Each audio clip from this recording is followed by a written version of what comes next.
Hello, this is a guy who likes fanfiction and is too lazy to read, so here is a drop of poison in audio form. Check the description for the links to the author. Chapter 1, Academy. Hinata smiled. She ignored the shouts around her, ignored the burning pain blooming in her chest, ignored the numbness quickly spreading down her arms. She'd done her job, she'd protected her Hokage.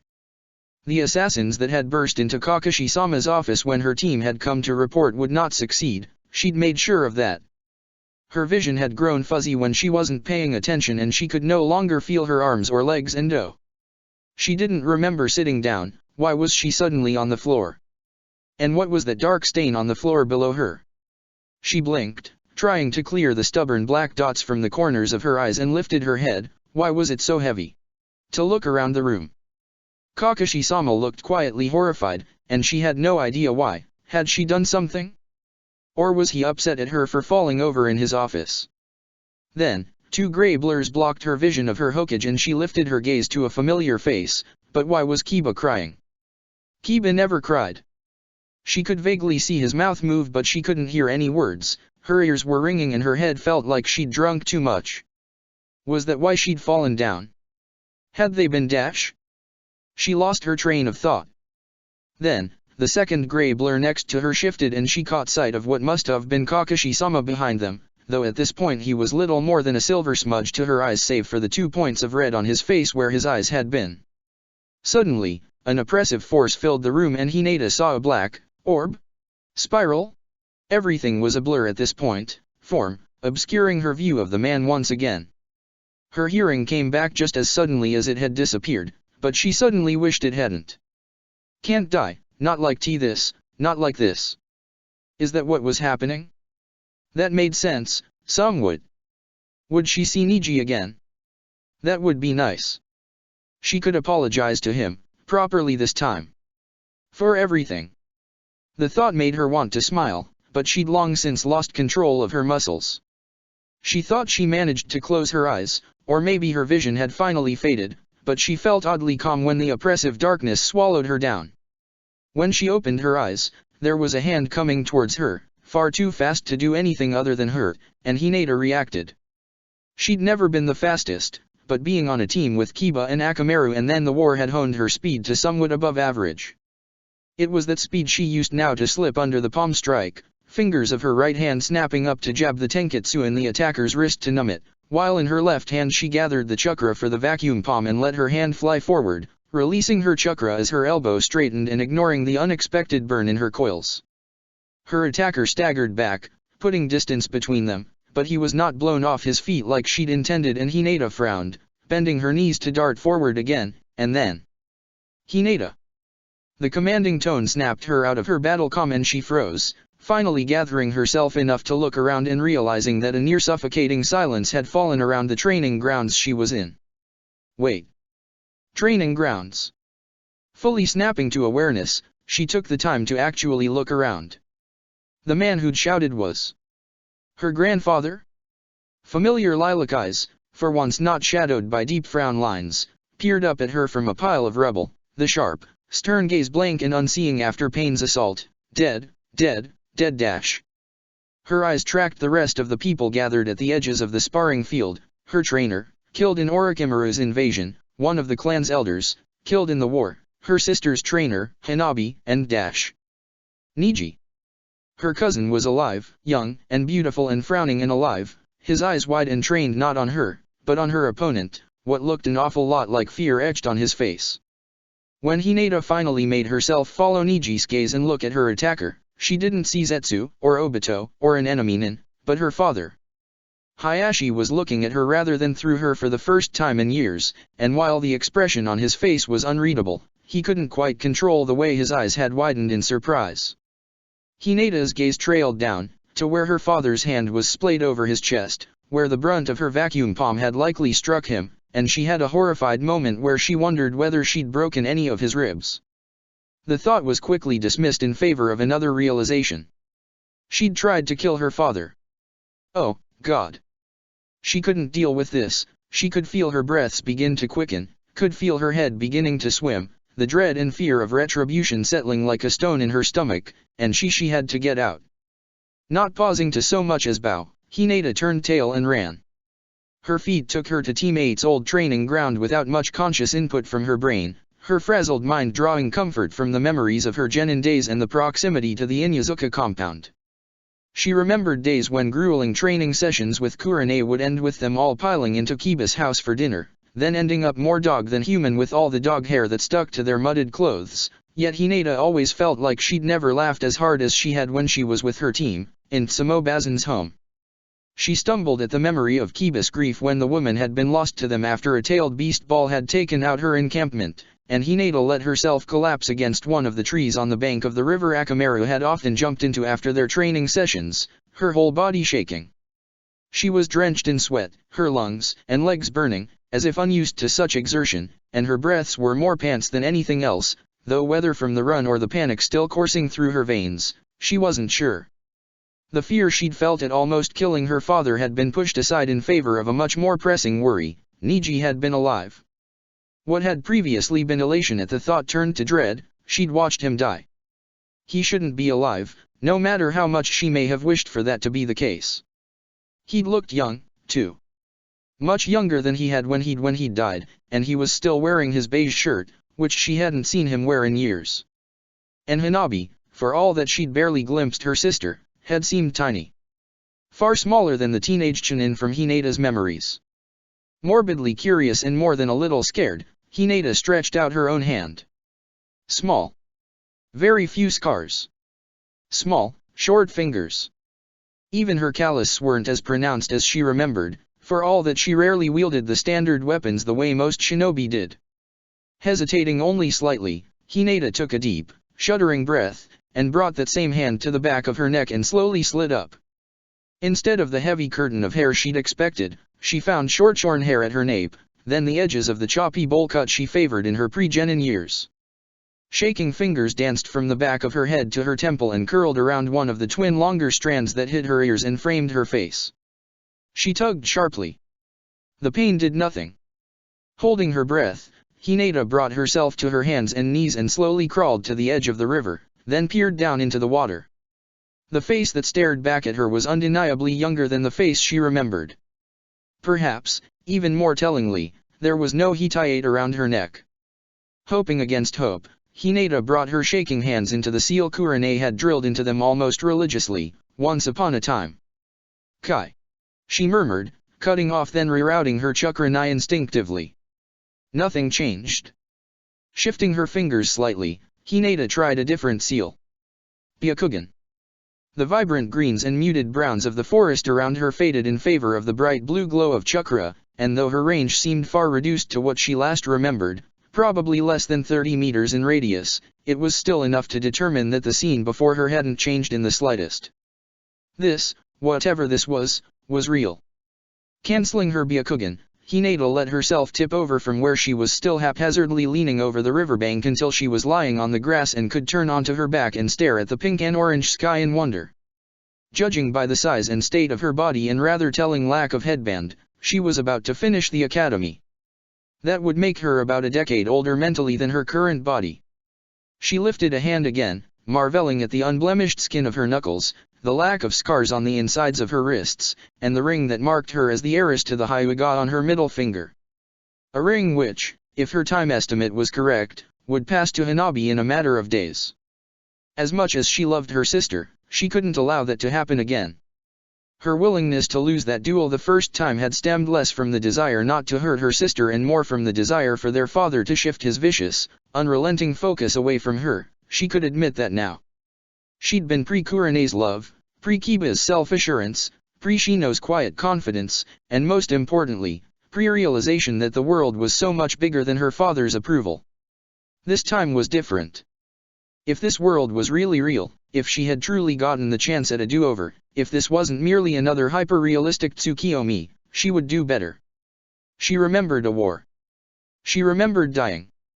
Her father's disapproval, no matter how all-consuming, couldn't compare to the horror of witnessing half of the shinobi population get destroyed. To witnessing her peers fight a goddess. To watching her cousin die for her. She owed Niji, her Niji, to get rid of the caged bird seal. Hanabi, for all that she loved her sister, would never do it. She had absorbed too much of their grandfather's teachings once, never really lost the main branch mentality. Hinata let her hand drop to her face, covering her eyes, and took a deep breath. She let it out slowly, steadying herself at the same time, and thinking over just what her decision meant. She'd have to become head of the Hyuga clan. Are you alright? Hinata stifled a shriek, pulling her hand away from her eyes and scrambling into a sitting position, then looking around at who had spoken, only to find 3 very large dogs very close to her face. 3 very familiar very large dogs. She tried to calm her wildly beating heart and looked beyond the Himuro brothers, at Inuzuka Hana, and couldn't help the instinctive tiny smile that tugged at her lips with all the memories seeing the older girl brought forth. Not really, Inuzuka-san. She said, the words escaping her before her brain quite caught up with her mouth, but Hana and Samobazan had always stressed honesty above all else, and Hinata had taken that lesson to heart. But thank you for asking. Hana barked a laugh, visibly startled, and grinned at her, crouching a few meters away. Love the honesty, kid. She commented, and Hinata felt her face heat up in embarrassment at the same time as warmth bloomed in her chest. Anything I can help with? Hinata considered the other girl, smiling to herself at that easy kindness, the complete lack of hesitation to help someone, even a complete stranger. What do you think about tradition, Inuzuka-san? She asked quietly, hand falling to the ring around her middle finger. Once again, the words slipped out of her without her conscious input, but Hana had been someone she'd admired, whose opinion, despite how rarely it was offered, she'd valued. Hana blinked, surprised. Depends on the tradition. She admitted, studying Hinata with unabashed curiosity. But my family isn't generally big on them. Hinata nodded, having learned as much over the years.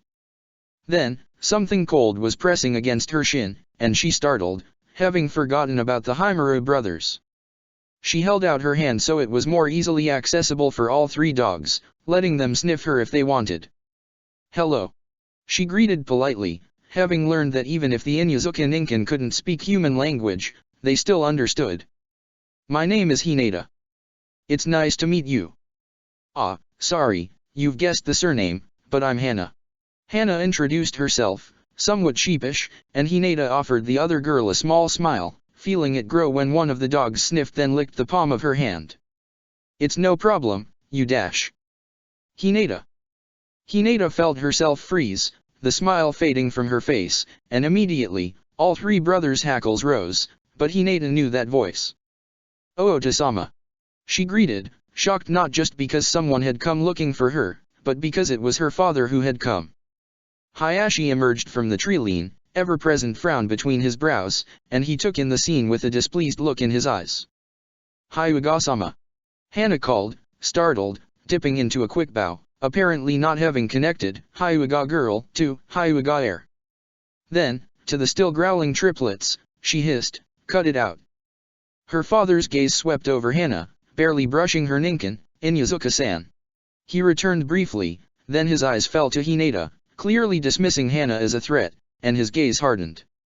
Come. Hinata scrambled to her feet, nearly stepping on one of the Himuro brothers' paws in the process. She froze at the Ninken's startled whine, then dropped straight back down to make sure he was okay, her heart in her throat at the thought of hurting one of Hana's dogs, even accidentally. When she was sure she hadn't trodden on any paws, she straightened back up and turned towards her father, dropping her gaze as she headed over to his side, missing the surprised but appreciative glance Hana shot at her back. Her father turned on his heel and started walking, and she hastened to follow, half a step behind him out of habit more than anything else. They walked in silence for a few minutes, and Hinata was fully expecting that to continue, but the man surprised her. The technique you used today, he began, his voice quiet and inflectionless. I wasn't aware you knew it. I have been training, Ota-sama. She replied after a slight pause to gather herself, comparably quiet, still not able to look her father in the eyes, despite everything. Hayashi didn't reply, not even a hum of acknowledgement, but after another few minutes of silence, he suddenly stopped, and she almost crashed into him with how suddenly he stopped walking. The elders have been arguing in favor of making your sister the clan heir. He said evenly, his gaze boring into her with such intensity she could feel it. Before today, I was going to allow it. Hinata swallowed, took a deep breath, and let it out slowly. Then, she summoned all the courage within her and raised her eyes to meet her father's. For the first time in years, something akin to approval passed through the man's steely eyes. Hanabi has always been your superior in confidence and ability, despite her inferior age. Her father stated, and it was just that to him, a fact.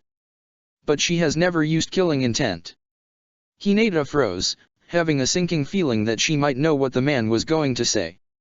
Before tonight, I didn't think you capable of it.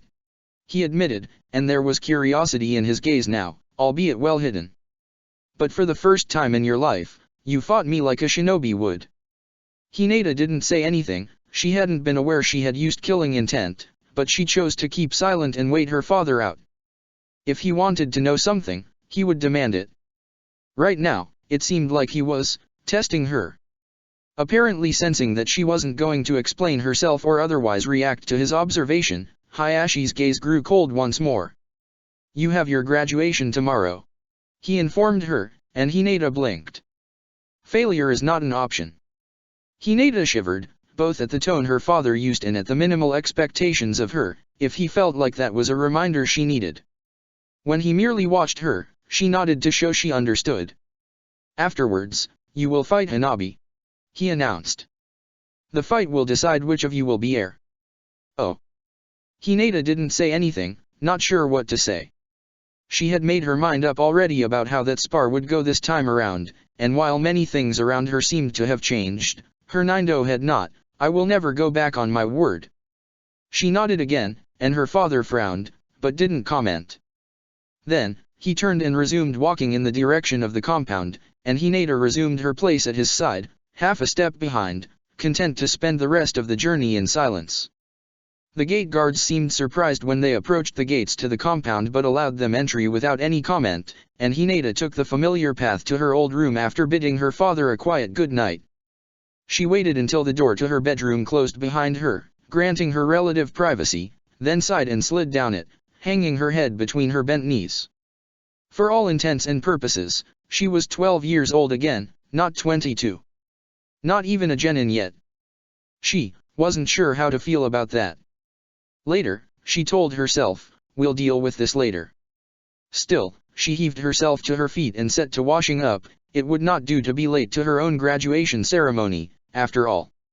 When Hinata awoke, it was with a stifled gasp and the sudden snap to full awareness honed over months spent on the battlefield.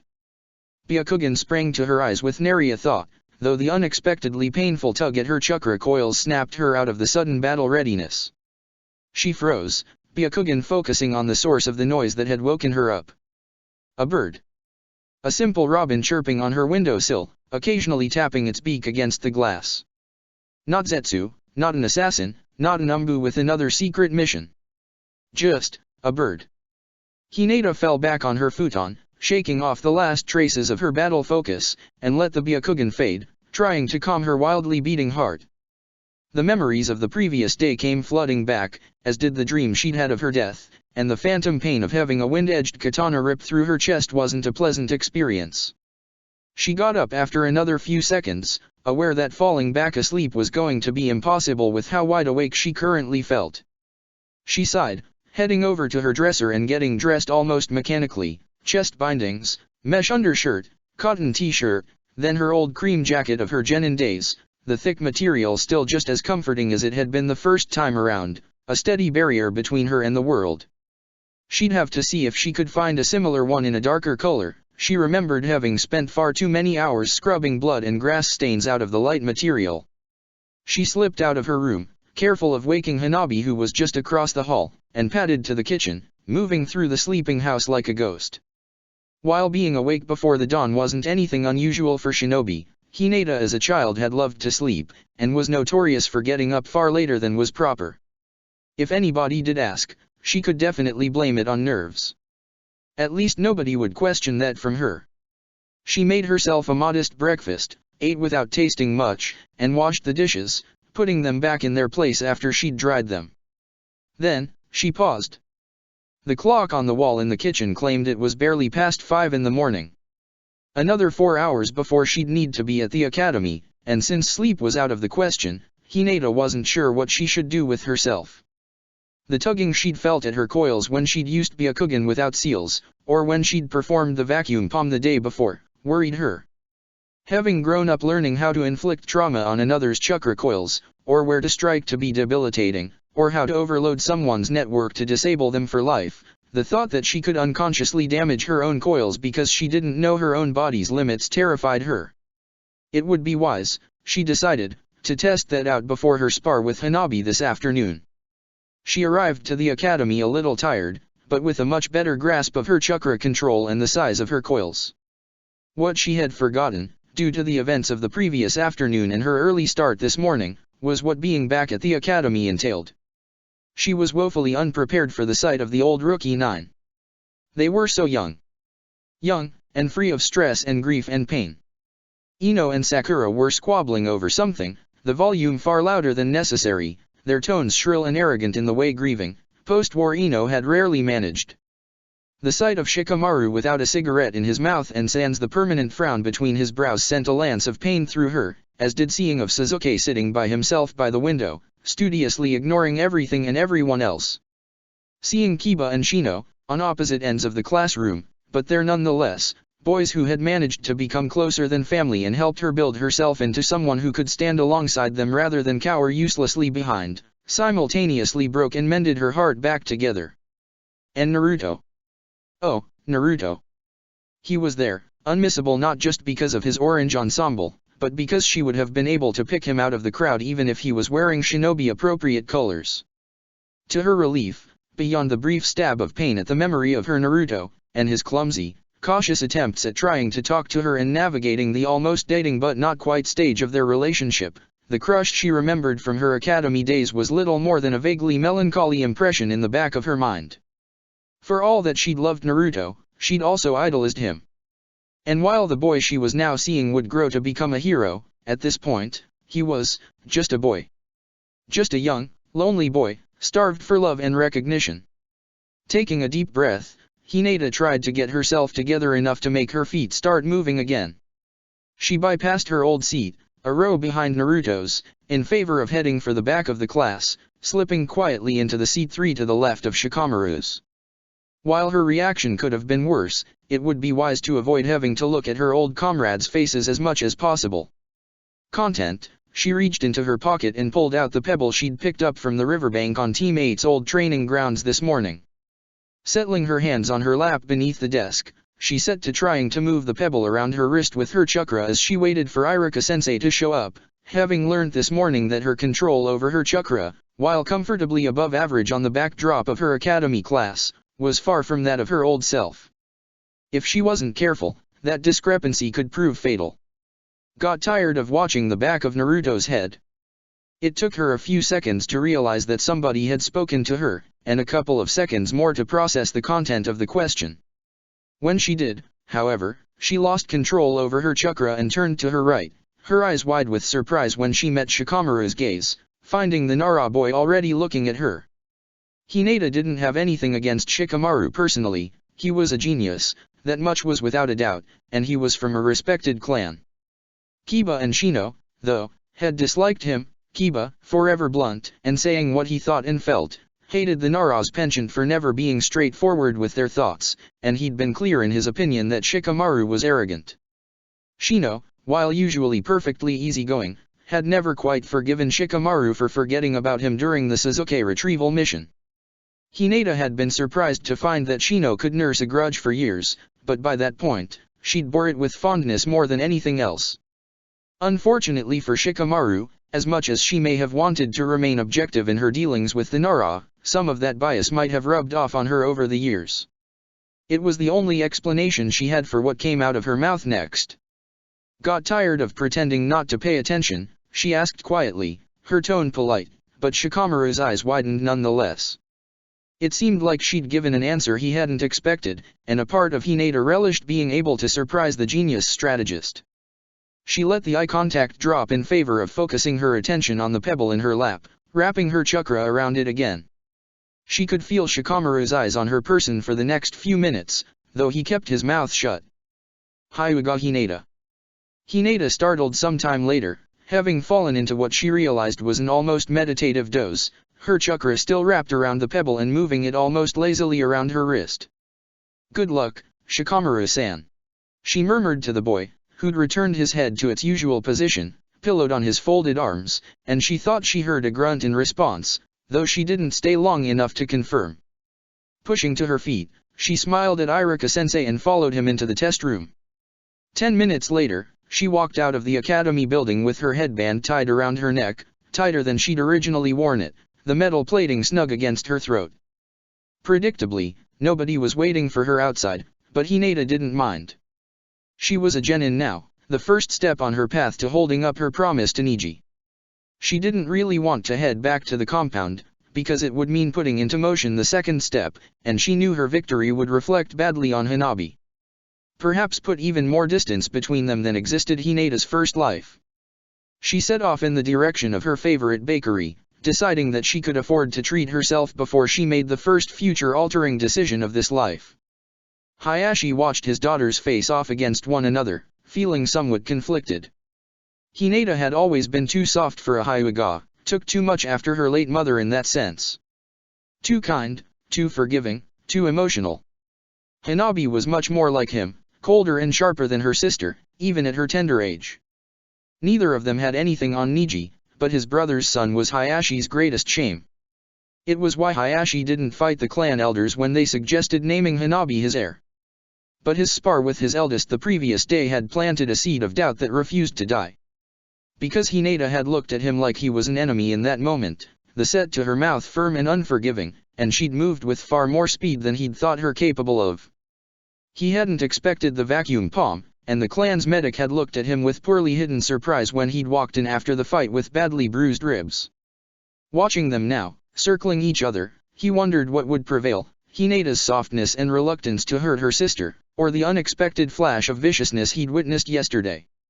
It was she who would be most affected by this spar should she lose, she'd be disinherited, meanwhile Hanabi would merely remain as the second in line to the clan head position, at least until Hinata had children of her own. At Hatsuo's impatient grunt, his daughters sprang at each other, Byakugan bulging and fingers tinged blue with chakra. It became immediately apparent that Hinata wasn't fighting to lose, more importantly, she was actually fighting.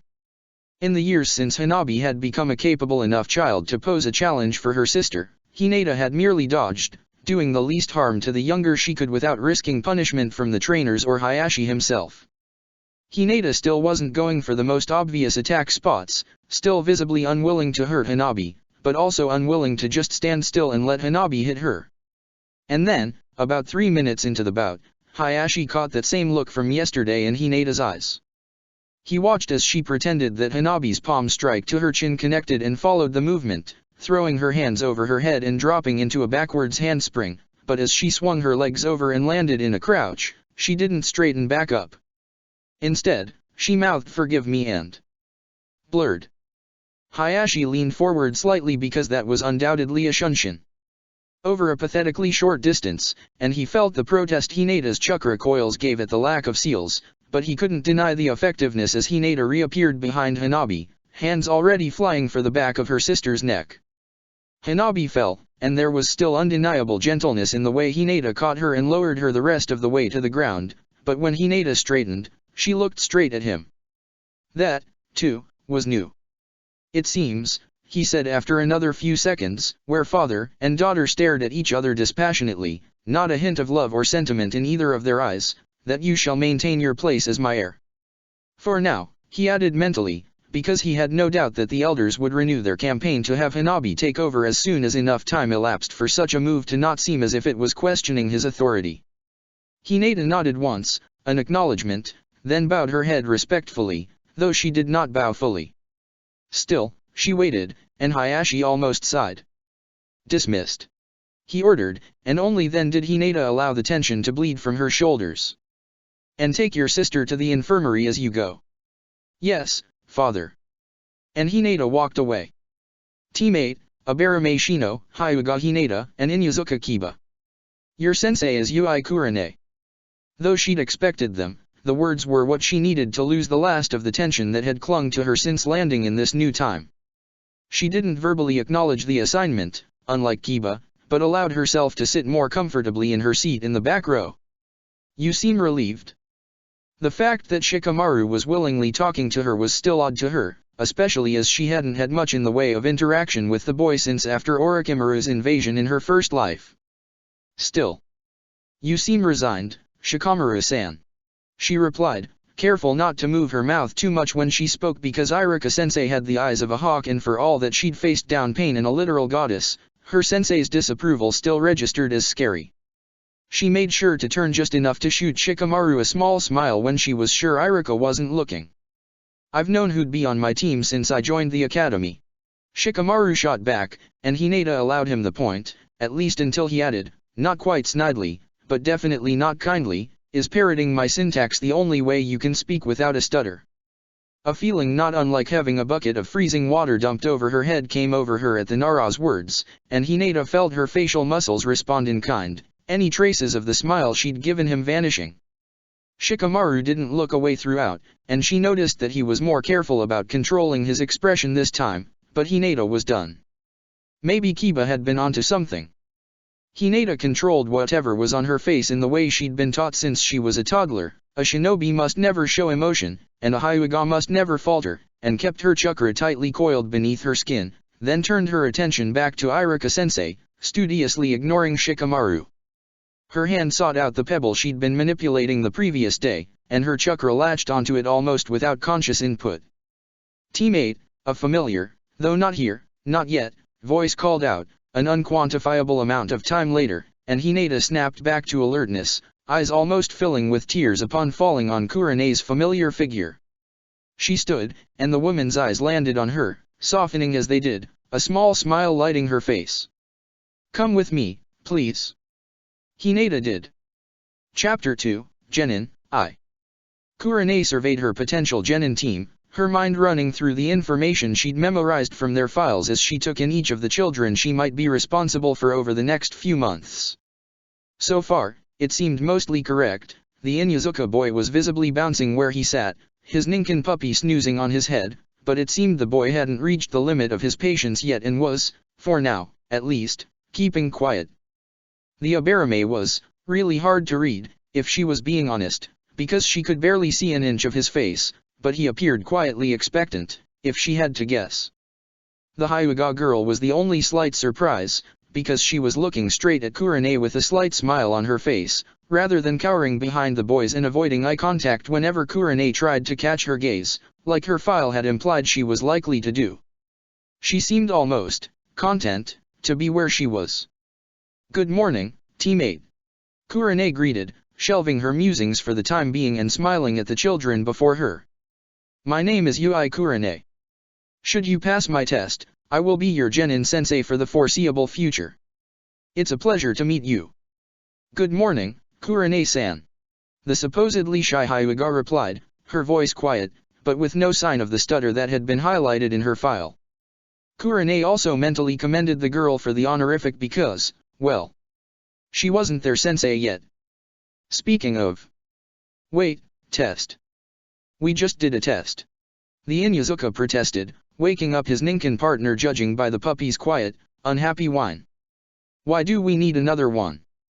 "To check compatibility with the Jounin sensei," the Abarame replied before Kurene could give the pre-prepared spiel about how the Academy 3 are not enough to survive in the real world. "Did your family not tell you?" Kurene wasn't sure what Kiba heard in the question, or perhaps what he smelled from the other boy, but both he and his Ninken growled at Shino, heckles rising.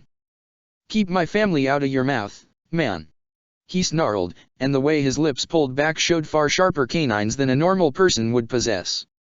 "I was merely pressing Kiba-san's buttons to see how he'd react." The Hyuga cut in, still quiet, though she managed to catch both boys' attention, judging by the way their heads snapped to her, seemingly having forgotten she was there. Kurene wasn't sure what Shino thought about the quiet chastising, because it was undoubtedly that, despite how softly it was spoken, and Kiba took a split second to preen and bare his teeth at his Abarame teammate, before a thought seemed to occur to him. "Wait, didn't you have a stutter?" he demanded, and Kurene barely stifled a sigh at the bluntness. She was about to tell the boy off for his blunder when she saw how much Hinata shrank back at the question, but Shino spoke before she could. The test, sensei, he asked, or she thought he asked, seeing as there was almost no inflection to his words. Kurenai studied Kiba and Hinata for a beat longer, noting the way the Inuzuka boy seemed to have realized he'd misspoken if the way he was cringing and trying to catch Hinata's eye was any indication, then sighed. I think I'd like you all to introduce yourselves first, before I give you the test. She decided, somewhat wryly. She'd forgotten that emotional maturity and 12-year-olds rarely went together in the same sentence. Could you introduce yourself first? Shino asked, and Kurenai tried not to take offense at the directness of the request. Why? Because it would be helpful for us to have a guideline for our own introductions and likely save some time, enabling us to do your test all the sooner. Kiba snickered, and the look in his eyes was mean. Do you always talk with yourself? He teased, and it wasn't snide, not yet, but it was aimed to hurt. Sensei didn't even ask for an explanation. Thank you, Kiba. Kurenai interjected firmly, shooting the boy a flat look when he jumped and turned to look at her. As for your request, Shino, of course I can go first. Hinata, who'd been quiet since Kiba's question about her stutter, finally perked up and focused all of her attention on Kurenai. My name is Yui Kurenai. I'm a jounin, as you may have guessed, and I specialize in genjutsu and traps. My goal for this team, should you pass, is to help you become the best people and shinobi you can be. My personal goal, or dream, really, is for the world to not have need for shinobi. There's a difference between a goal and a dream. Kiba asked, and Kurenai bit back a sigh. Yes. Hinata spoke, surprising Kurenai, more so by the sad, faraway expression that came over the girl's face than the fact that she spoke. Despite Kiba clearly wanting her to elaborate, Hinata didn't say anything more on the matter. All right. Kurenai sighed, turning to the Abarame. Shino. My name is Abarame Shino. I specialize in mid to long range combat in my clan's techniques. My Kakaichu can absorb chakra and track or search for targets. My goal is to survive to take over the clan from my father. My dream is to get my brother back. Kurenai studied the boy for a moment, thrown by the unexpected dream, and she could see Kiba and Hinata doing the same, the former looking somewhat uneasy while the girl's face had smoothed of all expression, the look in her eyes cold. Kiba? Kurenai asked after a few seconds, and Kiba jumped, startled, before he plastered a grin on his face. Inuzuka Kiba. Akamaru and I specialize in my clan's technique and perform wicked combo attacks and track over large distances. So, mid-range, I guess? My goal is to take over the vet clinic from Hanane, and I, don't really have a dream yet, he declared, and Kurenai was pleasantly surprised at the honesty and the goal itself. Your academy sensei didn't mention that you have Mednin aspirations. She mused, studying the boy and the way he seemed a mix of pleased at her interest and somewhat sheepish. Cause I'm not a Mednin yet. Nasan says my chakra controls crap at the moment, so I've gotta work on that before she'll let me actually do any of the medic stuff, but chakra control's boring. Kiba explained, his tone bordering on whiny, and Kurenai had to bite back a smile. For Inuzuka, especially ones with Kiba's apparent degree of hyperactivity, chakra control exercises would indeed be hell. Alright, I'll try and see if we can make it more engaging. She promised, and Kiba grinned, an oddly determined look coming over his face instead of the earlier annoyance, no doubt having remembered that there's still a test he has to pass. As I said, I'm a genjutsu mistress, so I had to work on my control almost as much as the Mednin. Hinata could probably help, too, considering her specialization. Upon mentioning the last member of her potential team, Kurenai turned to the only girl and smiled, beckoning her to start. Hyuga Hinata. The girl began, and both Kiba and Shino seemed to relax upon hearing the tiny stutter. I specialize in taijutsu. My dojutsu allows me to track chakra signatures and detect chakra activity. I can also, perform some small-scale elemental ninjutsu. Kurenai blinked, surprised, both at the fact that the academy had somehow missed that, and at the fact that the admission came from a Hyuga. But Hinata wasn't done. My dream is to change the Hyuga clan. To do that, I need to become a jounin. She dropped her gaze to her hands, her voice growing quieter, and Kurane felt her eyebrow climb up her forehead when she noticed the pebble the girl was twirling around her hand. Without touching it. So I suppose that's my goal? Hinata finished quietly, then took a deep breath and looked up. Well, it's a pleasure to meet you all, Kurane said after a beat, gifting the children before her with another small smile. As you may have realized if you were paying attention, we were put together as a tracking and capture-oriented squad. She waited for the reaction to her announcement and got 3 nods of varying enthusiasm and confirmation. So they had figured it out. Good start. Because of that, your job, your test, to see if you're fit to be on this team, is to find me. You have until sundown. And then, using the technique that had won her the Jounin spar, Kurane cast an area effect illusion and allowed herself to melt into the ground, masking her chakra at the same time, and headed for the cafe her and Asuma had agreed on to wait their kids out. Washi disappeared. Kiba exclaimed, jumping to his feet, Akamaru whining at being disturbed yet again, and Hinata itched to pick the puppy off Kiba's head and play with him like she'd done before. Genjutsu, Shino declared, snapping her out of her thoughts, also getting to his feet. And perhaps Shunshin. Earth manipulation. Hinata corrected before she could catch herself, and both boys turned to look at her curiously. I felt her go underground. She lied, because neither Kiba nor Shino knew her well enough yet to know that she was awful at sensing, and she couldn't exactly say that she knew the technique Kurane-sensei had used because she'd been her student for 10 years. Whatever it was, neither me or Akamaru managed to catch her scent, so I got no idea where she went. Kiba scowled, crossing his arms over his chest and turning expectantly to her and Shino. I hadn't placed a Kikaichu on sensei yet. Why? I've been told to ask for consent before doing so, and I haven't had the chance to ask for it. Shino confessed, and Hinata couldn't help the wave of fondness that surged over her, even as Kiba wrinkled his nose. Gross, man. Bit creepy, too.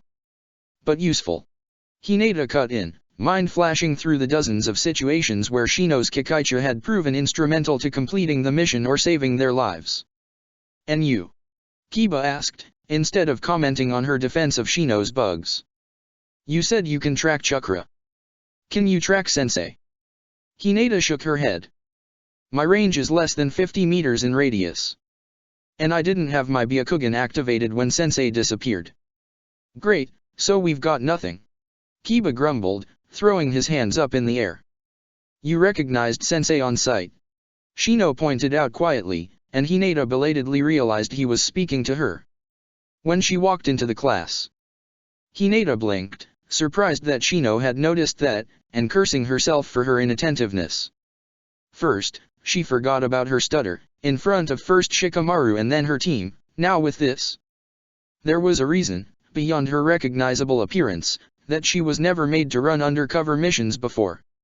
My cousin took the same Jounin exams as Kurane-san.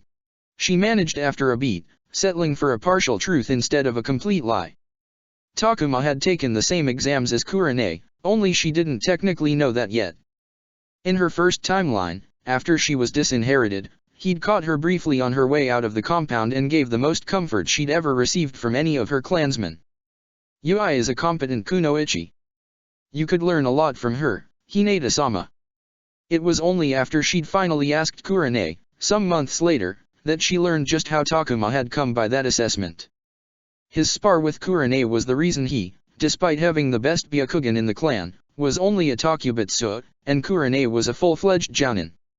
Have you got any insights as to where she might have gone? Shino pressed, apparently accepting her explanation, though Kiba didn't seem placated, staring at her oddly, and Hinata was about to shake her head when she paused, because, well. You do.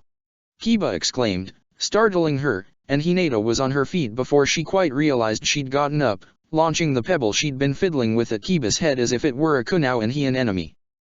Whoa!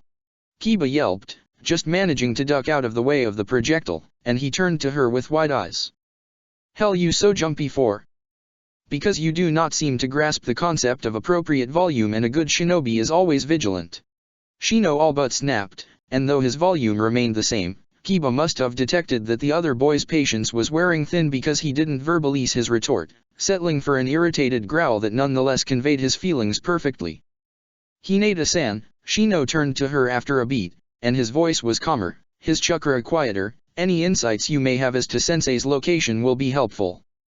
There's a cafe. She managed, eyes trained on the dent the pebble had made in the tree it had hit, a solid 10 meters behind Kiba. Her heart was beating in double time, her mind flashing through every possible scenario of what could have happened if Kiba hadn't dodged. She'd come from a war, but her teammates here were fresh genin. She was a fresh genin. If she wasn't more careful, she'd get them killed. What about the cafe?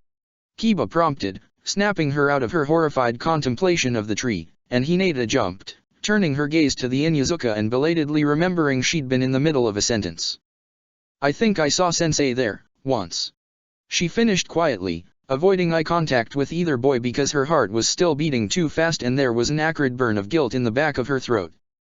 Seeing as it's currently the best lead we have, Shino spoke up after they were all silent for a few seconds too long, I suggest you lead the way. They did find Kurane, hidden in a tiny alcove at the back of the main room of the cafe, but by the time they stepped through the door, Kiba and Akamaru were certain Kurane was in there, so they weren't discouraged after not spotting her immediately. Hinata had to admit, Kurane and Asuma-san's shocked faces upon her team's arrival less than half an hour after Kurane had disappeared on them had been funny. Seems like we'll have to take a rain check on that catch-up. Asuma commented idly, his eyes sweeping almost lazily over Hinata and her team, though Hinata knew better than to be fooled by the seemingly bored expression. The Shikamaru she remembered had been a testament to his teacher just as much as he had been the product of his clan. Sarutobi Asuma was not a man she wanted to underestimate. Seems like it. Kurane agreed absently, though her eyes were sharp as they flickered over her newly confirmed students. Well, congratulations, teammate. You passed my test. Hell yeah. Kiba cheered, throwing his fist up, then immediately quietened when Shino drove an elbow into his unprotected ribs and more than one patron of the cafe startled and made to grab a weapon. Appropriate. Volume. Shino hissed, cutting off Kiba's protests before they could be voiced. Or do you wish to actually die this time? From the way both Kurane and Asuma's gazes sharpened at Shino's wording, Hinata knew she'd have to explain her reaction at some point. How did you find me? Kurane asked, apparently unable to fight her curiosity. I genuinely thought it would take you much longer. But she still thought they'd manage to do it. Hinata couldn't help but smile, touched by the fact that her sensei had had faith in her team even before they were an actual team. Hinata said she'd seen you here before, and then when we came in, Akamaru and I could smell you. Kiba explained, apparently recovered from his annoyance at being on the receiving end of Shino's pointy elbow.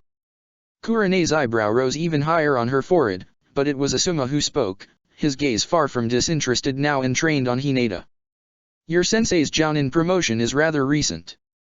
And you're a tad too young to recognize her from other fields. He pointed out, and Hinata could tell, even without looking, that Kiba didn't know what he was alluding to. You had no reason to take note of Kurane, which, to Hinata's ears, was rather rude to say, though Kurane herself appeared more exasperated than insulted. When Kurane also turned to look at her, less intense than Asuma but no less curious, Hinata settled for another half-truth, the guilt at lying so frequently a small but unshakable weight on her shoulders. Takuma is my second cousin. She murmured, and though Asuma's expression didn't clear any, Kurane's eyes widened marginally, then a flicker of guilt passed over her face. Ah! Was all she said on the matter, smiling wryly. For what it's worth, I'm sorry. That was admittedly my nastiest genjutsu.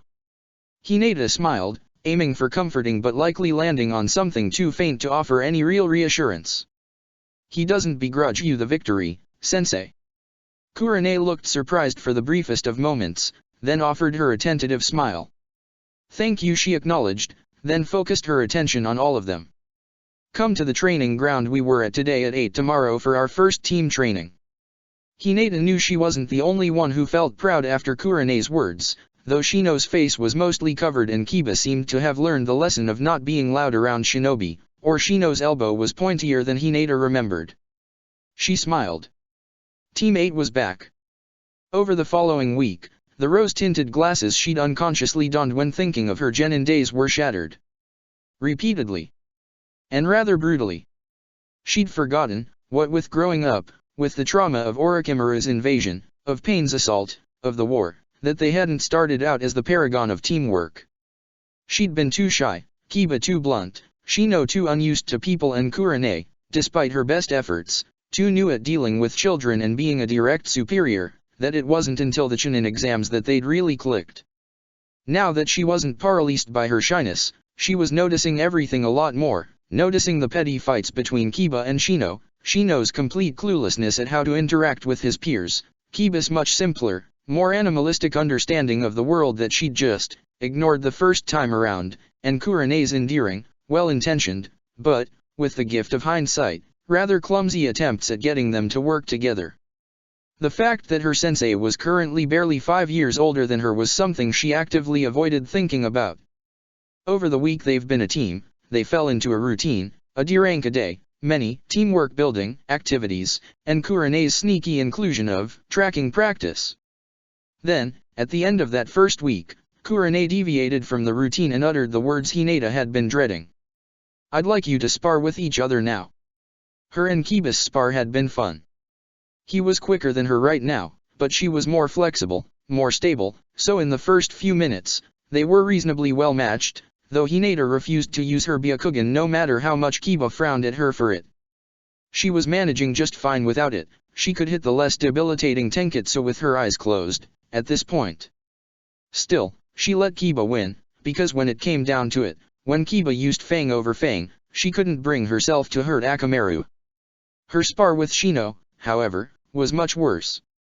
Because it never became a spar. When she drew close for a taijutsu sequence, she felt a small but unmistakable pull on her chakra, a telltale sign Shino's Kikaicha had latched on. "Please don't take my chakra," she murmured, striking at Shino's center of balance as she concentrated, disrupting her chakra like she would to break a genjutsu, and seeing as well as feeling a handful of Kikaicha fall off of her, stunned. Shino frowned, then darted away and stretched his arms towards her in a much too familiar pose. A second later, a veritable cloud of Kikaicha flew towards her, and this time, the loss of chakra was immediate and impossible to miss. Her irritation at the blatant dismissal of her wishes was overshadowed by her sudden panic. "No, no, no, not my chakra, have to protect, have to fight dash." And then, it wasn't Shino, it wasn't her teammate and one of her closest friends, it wasn't a 12-year-old boy that was before her. It was one of Pain's paths, it was Zetsu, it was Obito, it was Kaguya, it was an enemy. Hinata closed her eyes.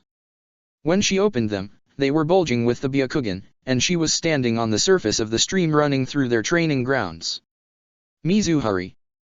Kurane fell into the seat opposite Asuma, back at the cafe her team had found her in a week before, a sigh escaping her as she let herself finally relax.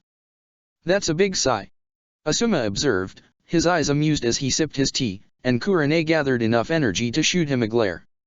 "Either the academy has gotten even worse at profiling its students since we were there, or my kids are fantastic actors who've been pulling the longest practical joke in village history on the instructors," she grumbled, arranging herself into a somewhat more presentable position. "That sounds promising." "Here," Asuma mused, pushing a steaming cup of tea towards her, "looks like you'll need it." "I'll need something stronger than tea, Asuma." Kurane threw back tiredly, but still picked up the cup with a small smile. "We'll get to that later.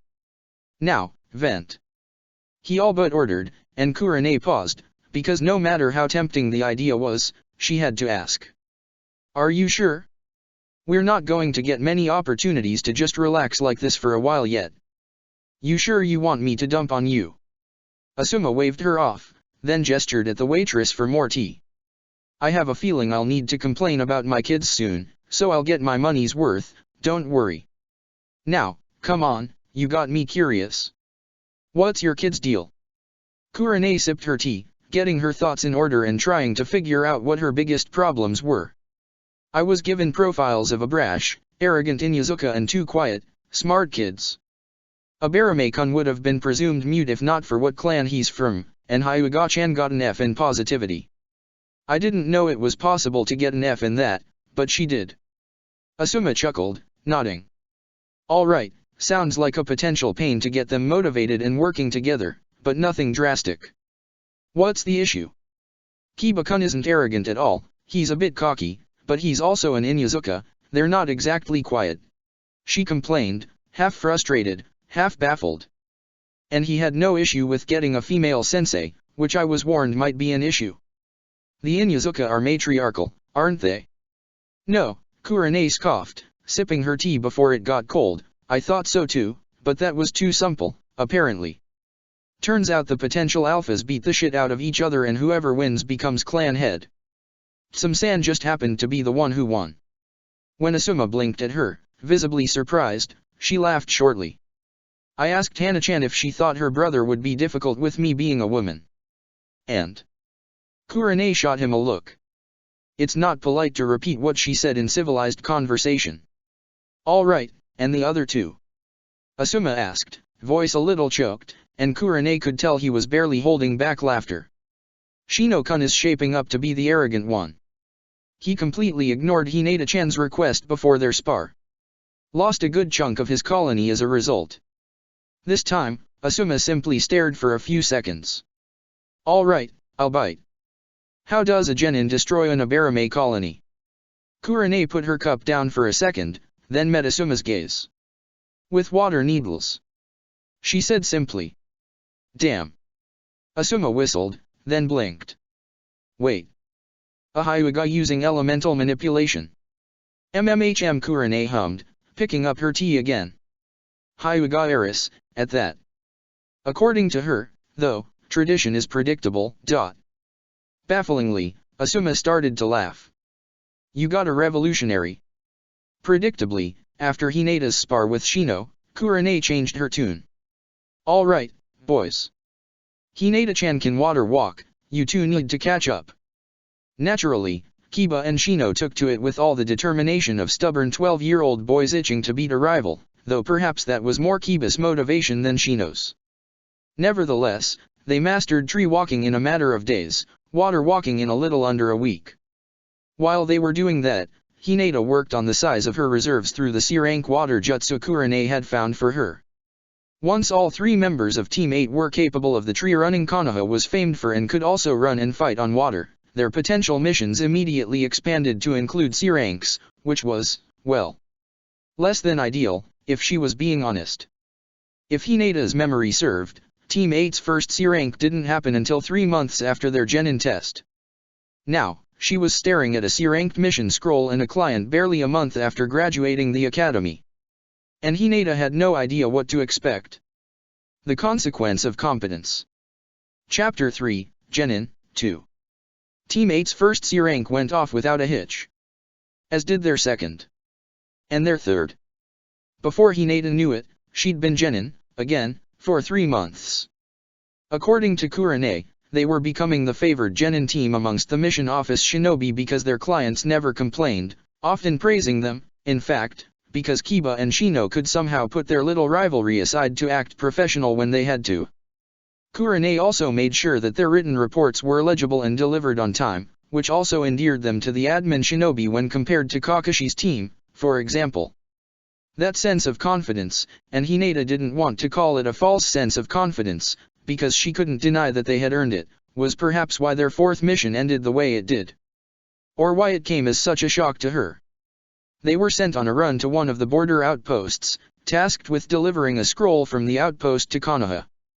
They didn't encounter any trouble on the way to the outpost, picked up the scroll without any issue, and were ready to run back to Konoha and try to complete their mission in 4 days instead of the projected 7. On their way back, Kiba requested a bathroom break for Akamaru, a request which Kurenai had readily granted seeing as they were a few kilometers away from the outpost, set to make good time, and safely within the borders of the Land of Fire. Or so they thought. As soon as Kiba's feet touched the ground when he landed, the earth rose up and snagged his leg all the way up to his knee, and then there was a sickening crunch as the bones broke under the pressure. Kiba didn't even have the time to scream, a quiet, punched-out whine leaving his lips at the sudden pain, and then there was pandemonium. Kurenai leapt to the ground, blocking the Wakaizashi heading for Kiba's jugular from one of the Iwanin and lashing out with a kick to derail the path of a Kunao.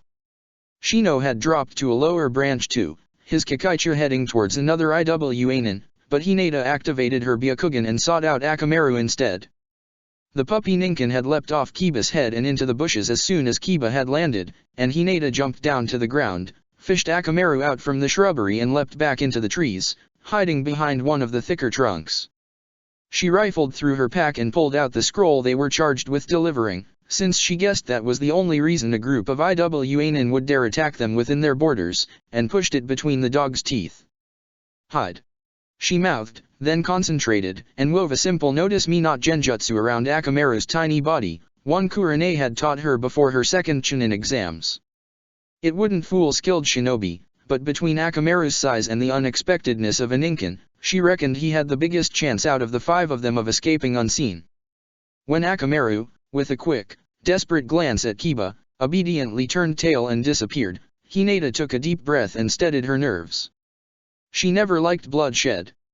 She hated violence. She abhorred killing unnecessarily. But she was a kunoichi.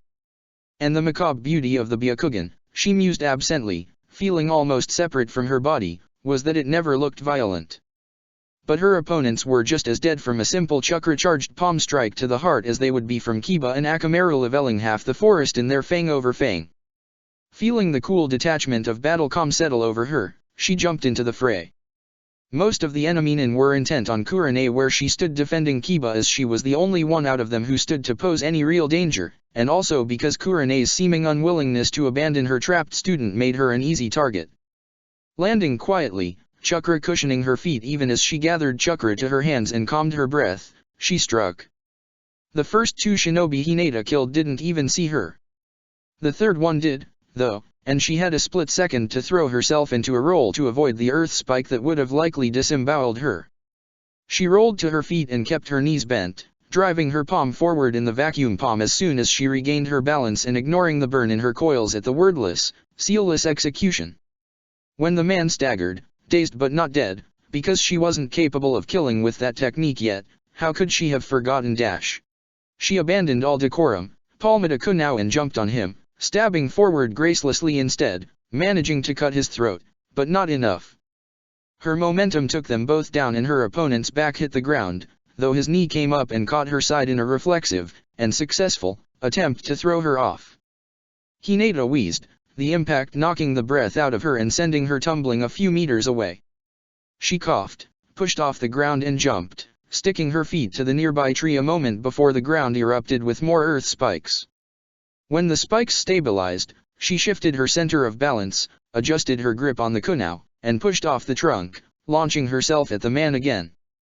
He hadn't managed to stand up yet when she barreled into him, pushing him down and locking his legs down with her knees, then stabbed down again, with more conviction this time, aiming for his eye.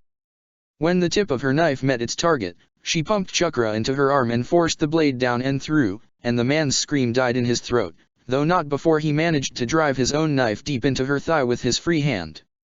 Hinata felt the pain, felt her vision white out for a moment, felt the nausea rise up her throat, then she was on her feet again as soon as she was sure he was dead and she wouldn't puke, Jayukin lighting up her hands, because her Byakugan had caught the moment Shino got a sword shoved through his abdomen.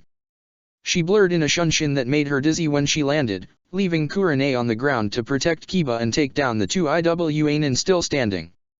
As soon as her feet touched the branch Shino was standing on, landing behind his opponent, she lashed out with a sidekick, intent on knocking the man off the branch rather than into Shino.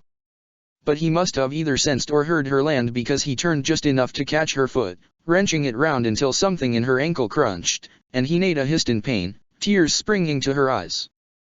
But, a thought registered through the fog of pain, she was still in motion, her momentum not fully lost, and he was still holding her foot. Not thinking much, Hinata dropped so her hands were supporting her weight on the branch, twisted her hips, and kicked out with her other leg, managing to strike the Iwanin hard in the jaw with her heel. He released her ankle and the hilt of the sword he'd stabbed Shino with, and Hinata had a split second to get her feet under her and realize that she now had the man's full attention on her. Which was better than it being on Shino, but not great. "Little bitch." The man snarled, spitting what she guessed was blood, and then he was striking out, forearms and fists enforced with a thick layer of chakra. Hinata managed to dodge the first punch at her face but overestimated her flexibility in this body and didn't fully succeed in twisting out of the way of the follow-up strike to her ribs. The thick layer of chakra must have been a layer of rock, because the fist hit her ribs, again, and it hit so hard her vision blacked out for a moment and she coughed, tasting metal on the back of her tongue. If not for her Byakugan, she wouldn't have been able to see it all through the tears in her eyes, but she could see the man's heart, the main concentration of his chakra, easily enough. She stepped closer, using her smaller size to duck into his guard, barely twisted so reflexive the rock-leaden swipe at her head ended up clipping her left shoulder instead, sending a jolt of numbing pain down her arm, and took the final leap until she was firmly within the man's guard. Then, she drew her working arm back, hand flexed and fingers straight, cursed her shorter reach and threw herself at him to cover the last few centimeters, driving her palm as well as what remained of her chakra at the man's heart. He wheezed, headbutting her in the face before he staggered, and fell off the branch, impacting the ground beneath with a soft thud. Hinata blinked, her Byakugan fading at the shock of pain in her nose, the forest around them regaining its greens and browns instead of the monochrome of her Byakugan vision, and she realized that she'd landed on her hands and knees, her shoulder and thigh screaming. She swayed, suddenly dizzy, but before she could fall off the branch too, there was a thigh against her side, warm and sticky, and a trembling hand on her shoulder. "I've got you!" Kurane rasped, and when Hinata craned her neck to look up at her sensei, she blinked at the purpling, hand-shaped bruise around the woman's throat. Kiba was slung over her back, face pinched with pain, but his eyes were staring at her with a look she couldn't quite read in her current state. Sensei Shino wheezed, and Hinata's head snapped to him so fast her vision swam and she felt nauseous, only just remembering Shino's state. One of the lenses of his glasses had been cracked, and what she could see of his eye was wide and scared, and Hinata was once again reminded that her teammates were 12-year-old boys. Gods, this was their first real taste of battle, wasn't it? "Hinata," Kurane called her name, even as she moved around her to get to Shino. "Can you stand?" Hinata blinked back the black splotches from her vision, waiting until they were simply in her periphery, then focused on her body. Her thigh was pulsing rather insistently and unpleasantly, her ankle throbbed, her ribs hurt with every wet, rattling breath, not helped by her suddenly numb nose, and her left arm was still unresponsive. Still, she stuck herself to the branch with chakra and pushed slowly to her feet. Ow! Pain shot through her leg, radiating from her thigh, to her hip, then back down again to the tips of her toes, but it eventually settled back into the cold hot pulsing of before. "Yes," she confirmed belatedly, rather unnecessarily seeing as she was already standing, glancing up at Kurane who was watching her intently even as she was pulling out strips of bandage and gauze and what looked like a small bottle of antiseptic from her kit. "I need you to seal up the bodies," Kurane told her evenly, her eyes on her face even as she passed the medical supplies to Kiba, who looked ashen-faced and pained, but still conscious, and started pulling out scrolls from her Jounin vest. The scrolls were small and thin, no thicker than Hinata's thumb, and red-edged, and Hinata recognized them on sight, though not from this life. "Can you do that?" Kurane asked, holding the scrolls out to her, though it was clear it wasn't a question and Hinata found herself nodding before she fully registered it. "Good. I need to patch up Shino, then we're going back to the outpost." That caught Hinata's attention and she glanced up at her sensei, feeling like she should be something. "What about the mission?" she asked quietly, her eyes flickering from Kiba's blood-covered sandal and pants leg to Shino all but slumped against the tree, the sword he'd been stabbed with still sticking out from his stomach. What she could see of his skin was pale and clammy and greenish and he was panting too quick to be just shock.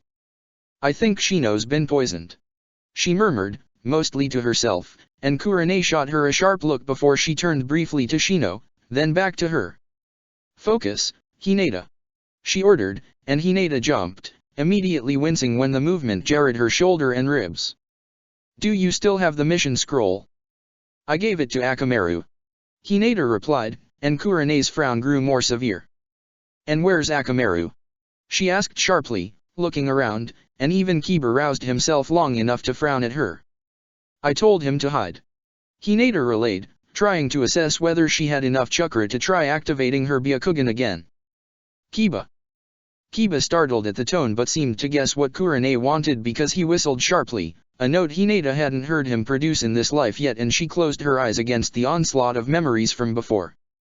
After what felt like a few seconds, though Hinata had no way of knowing how much time had actually elapsed, there was the sound of quiet shuffling and a muffled bark, and Kurenai glanced up at one of the branches on a tree next to them in surprise.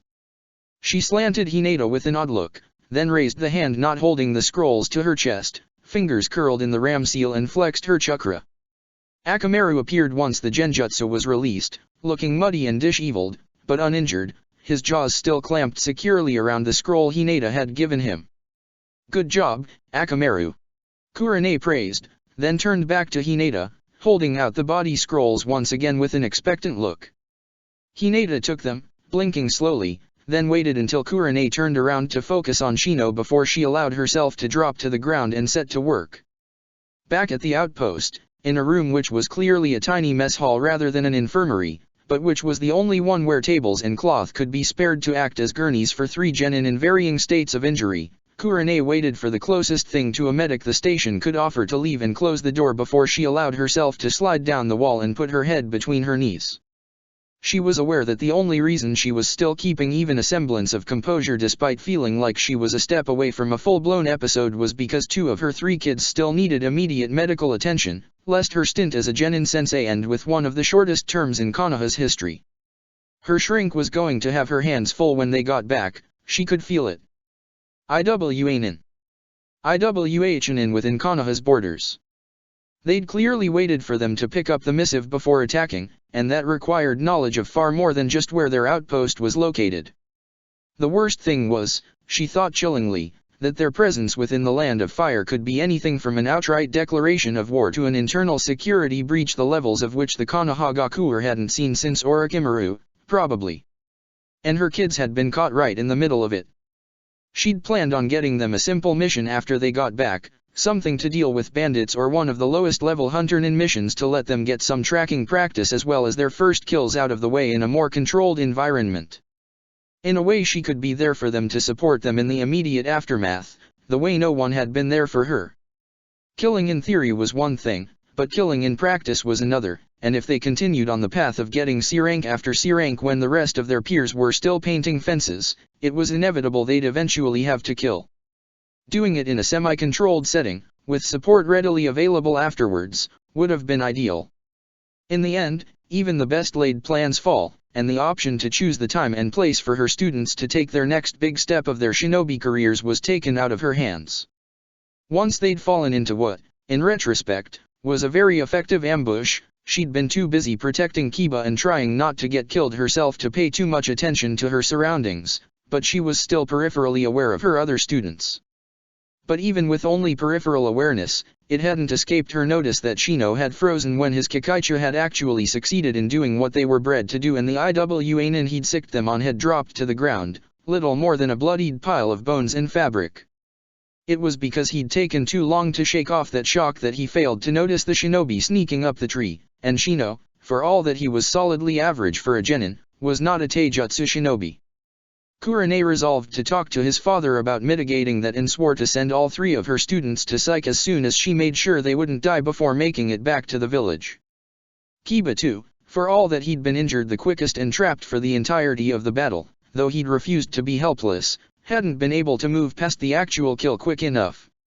With Akamaru nowhere to be found, Kiba had taken to alternating between trying to dodge as much as he could with half his leg caught in the dirt and lobbing his kunao and shuriken at the shinobi surrounding them, with mixed results.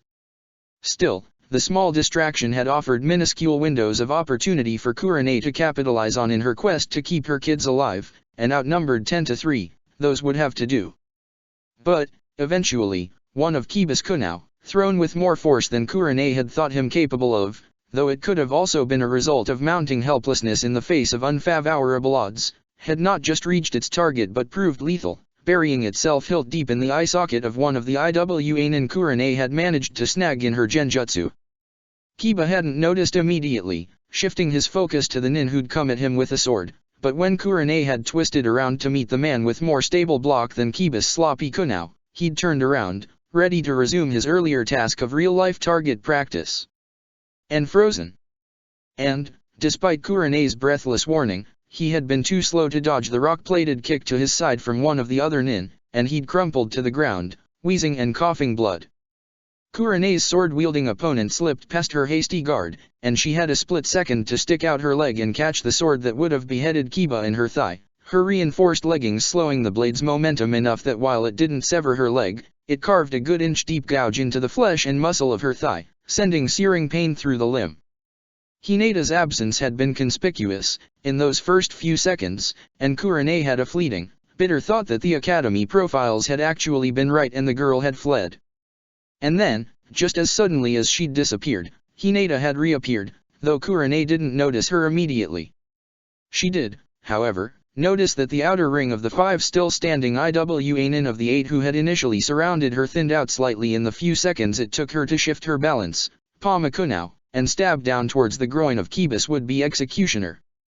The man had cursed, stumbled back, only succeeding in making Kurene's kunao dig deeper into his femoral artery, and glanced momentarily at the back of the group, no doubt wary at suddenly being one of 3 left standing. Kurene had grit her teeth, put her full weight on the leg with the sword sticking out of it, and drove her other foot hard into the man's stomach. Combined with the way he was rapidly bleeding out, she didn't think he'd be getting up soon. "Kiba!" she gritted out, bending down to yank him to his feet and out of the way of an earth spike that would have rendered her effort to prevent a beheading moot, and Kiba had whined when his leg and side were jostled, likely only aggravating the injuries further, but Kurene was at the strategic sacrifices stage of combat. And then, Shino had screamed, and Kurene's focus had shifted to his standoff up in the branches, her heart skipping a beat despite the adrenaline in her system at the sight of the sword sticking out of her student's abdomen. But then, Hinata was there, a shunshin Kurene didn't recall the girl ever using before taking her to Shino's branch and his opponent. "Sorry, Kiba," Kurene murmured, more to herself than the boy, and then she flashed through the seals for the genjutsu that had won her the Jounin spar against Takuma. When the remaining 2 IWAnin plus Kiba cried out at the mix of vertigo and tinnitus her genjutsu caused, Kurene abandoned her post at Kiba's side long enough to rip the sword from her thigh, ignoring the alarming amount of blood that sprayed out for the moment, and clumsily reversed her grip on the weapon to flash between the staggering IWAnin and cut their throats. A quick, desperate glance around the clearing showed only bodies, and Kurene bent down to begin the process of freeing up Kiba's leg, adamantly not thinking about the damage that lay beneath the bloodied bandage and pants leg. And then, once she'd hefted most of Kiba's weight on her back, the boy whining under his breath the whole time, a soft, pained, continuous sound that threatened to make Kurene cry on principle. A soft thud reached her ears, and her gaze jerked from the IWAnin who'd toppled off Shino's branch and hit the ground, unmoving, to her remaining students. She was flashing to the branch and pressing her injured thigh against Hinata's side, steadying the girl, before she'd fully registered what she was doing.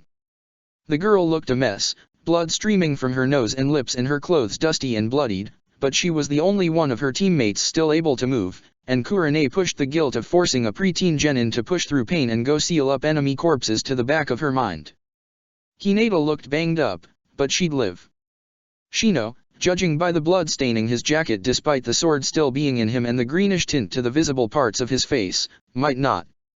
"What about the mission?" came Hinata's quiet voice, and Kurene paused where she'd been fishing out bandages and antiseptic to shoot the girl a quelling look, though she seemed to miss it completely, her empty gaze trained on Shino's abdomen. "I think Shino's been poisoned," she mumbled, and Kurene adamantly refused to think about what sort of upbringing would lead a fresh genin to be able to recognize signs of acute poisoning on an Abarame. Finding out that Hinata hadn't deserted, but had instead had the presence of mind to pass the scroll the IWAnin were likely after to Akamaru, ensuring that, even if they failed, the mission hadn't been a pleasant realization.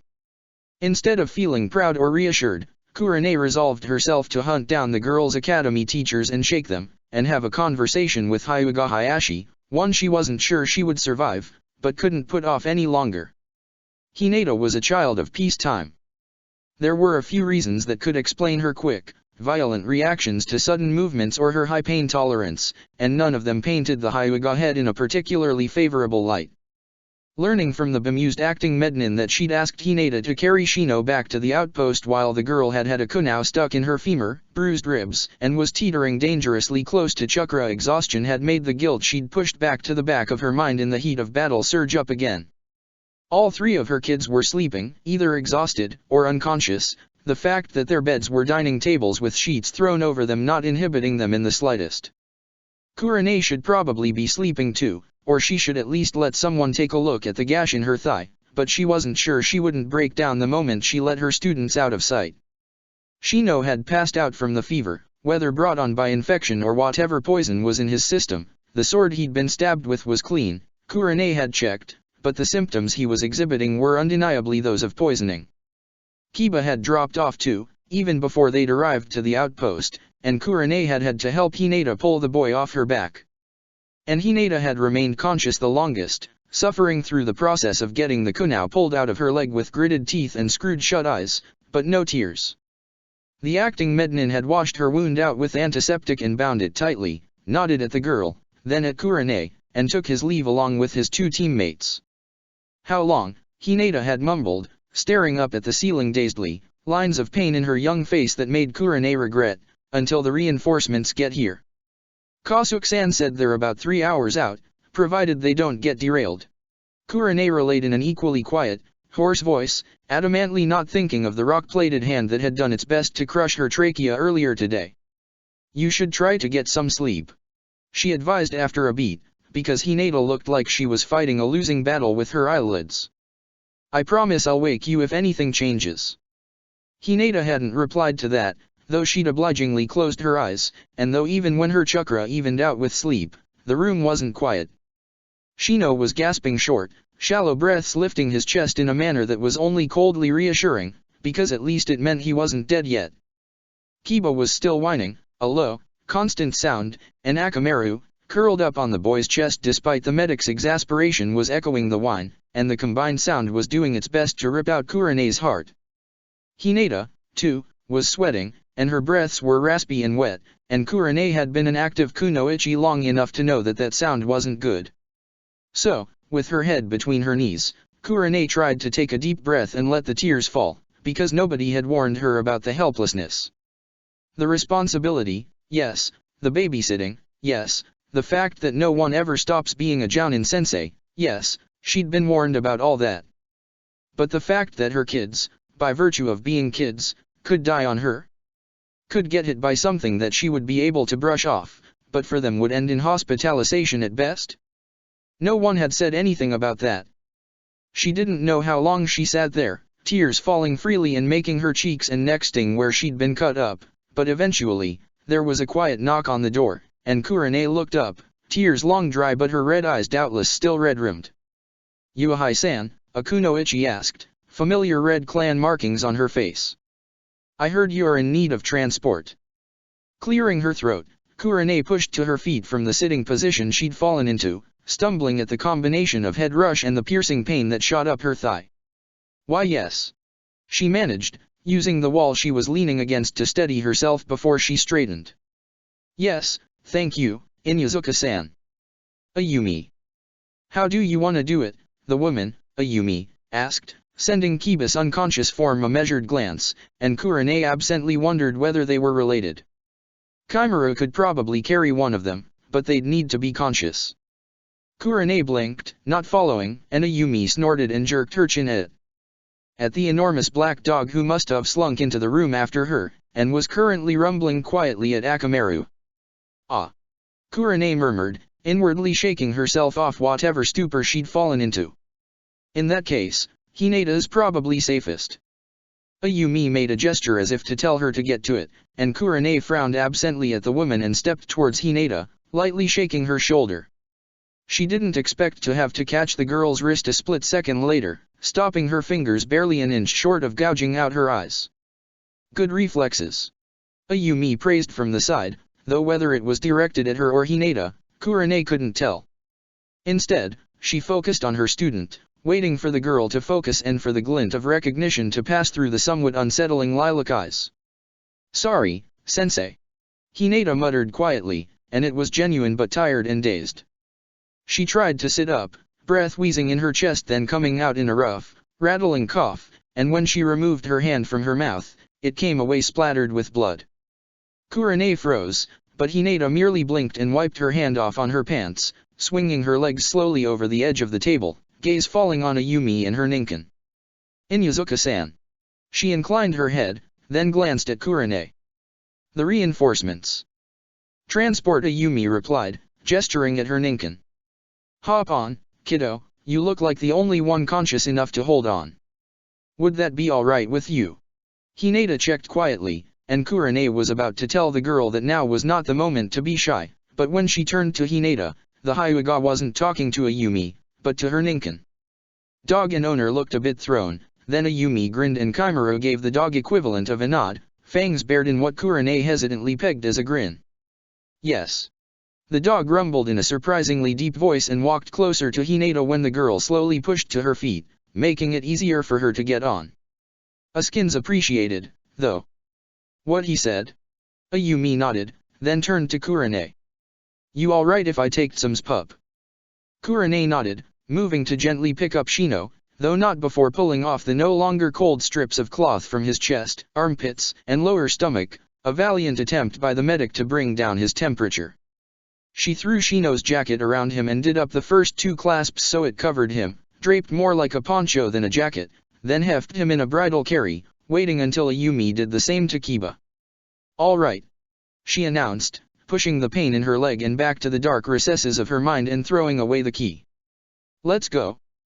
Asuma sighed as he slipped into the hospital room 3 days after the team currently occupying it had arrived, taking in the 4 beds and assorted machines attached to 3 of the 4 occupants. Just an easy C-rank, she said. He murmured, mindful of the sleeping teens, heading over to Kurane's bed and brandishing the paper bag with powdered rice cakes like an offering when the woman glanced at him briefly. We'll be back in a week, she said. Technically, we were back in a week. She rasped, wincing, and Asuma wordlessly handed her the glass of water from her bedside table. Though it is officially a B-rank now.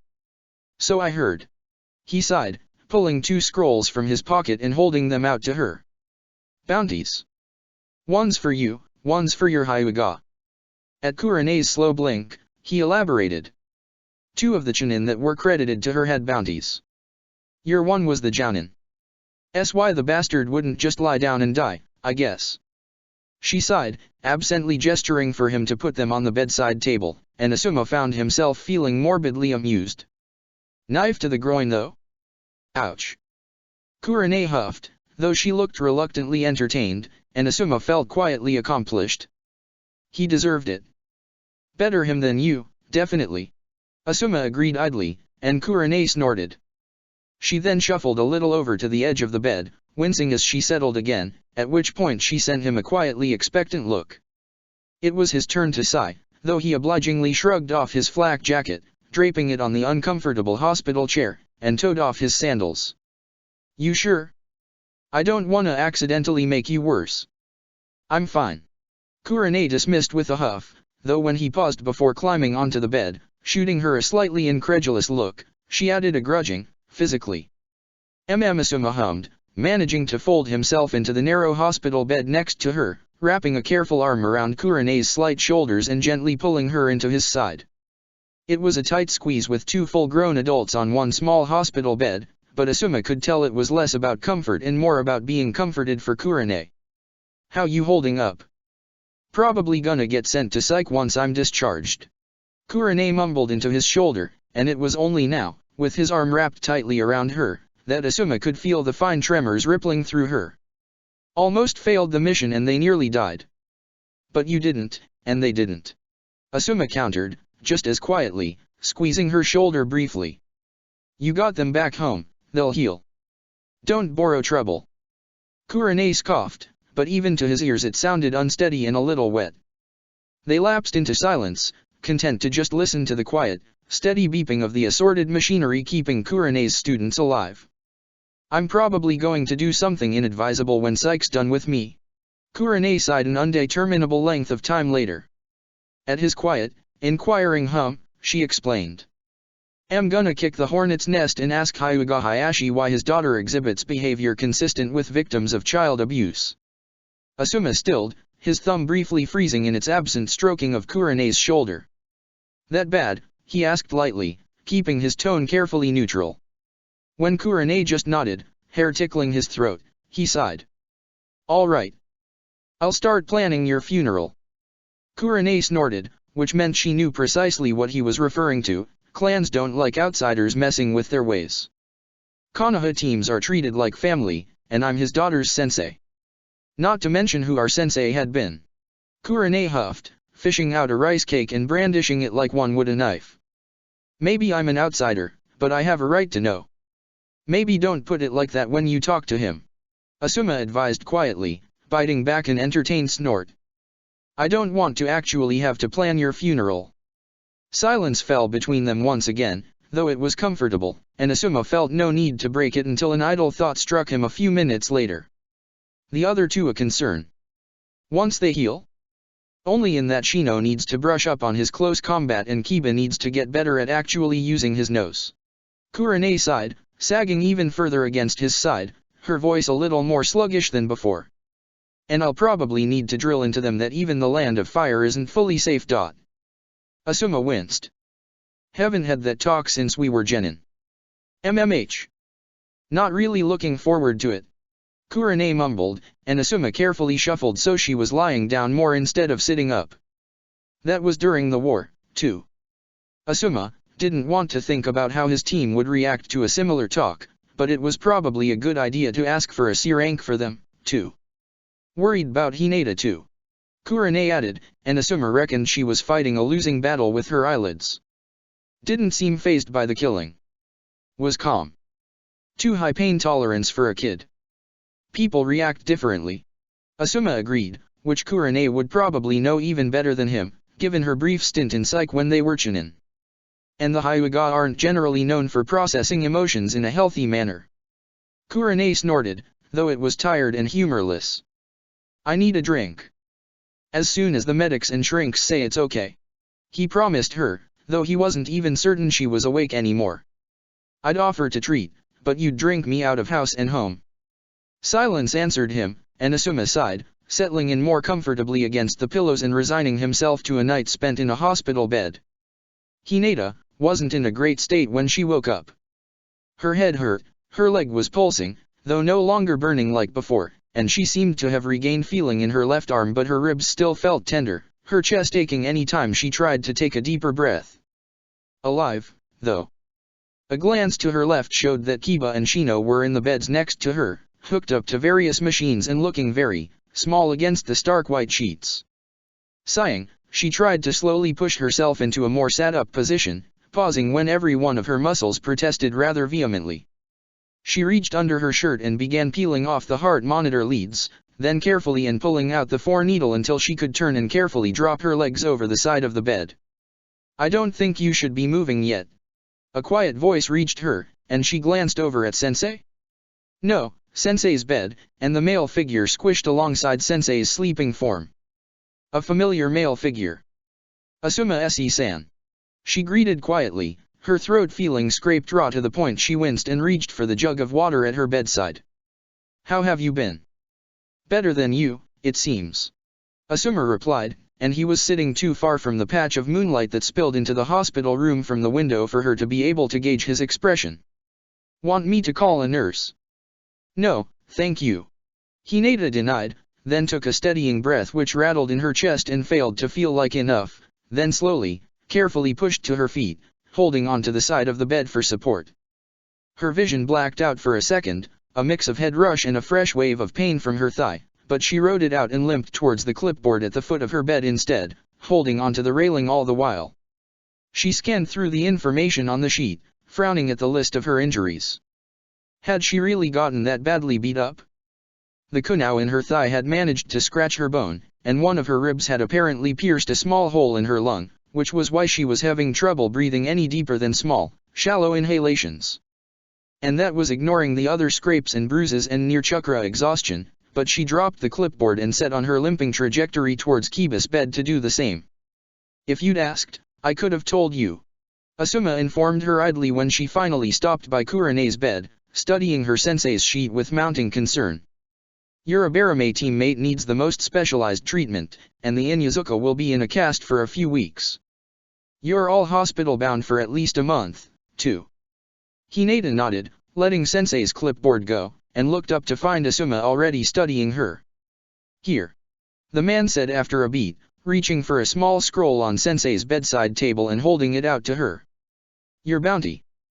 Hinata took the scroll numbly, not bothering to unroll it, knowing she'd likely find a small annotation informing her of the extra funds that would be transferred to her account once the appropriate paperwork was processed.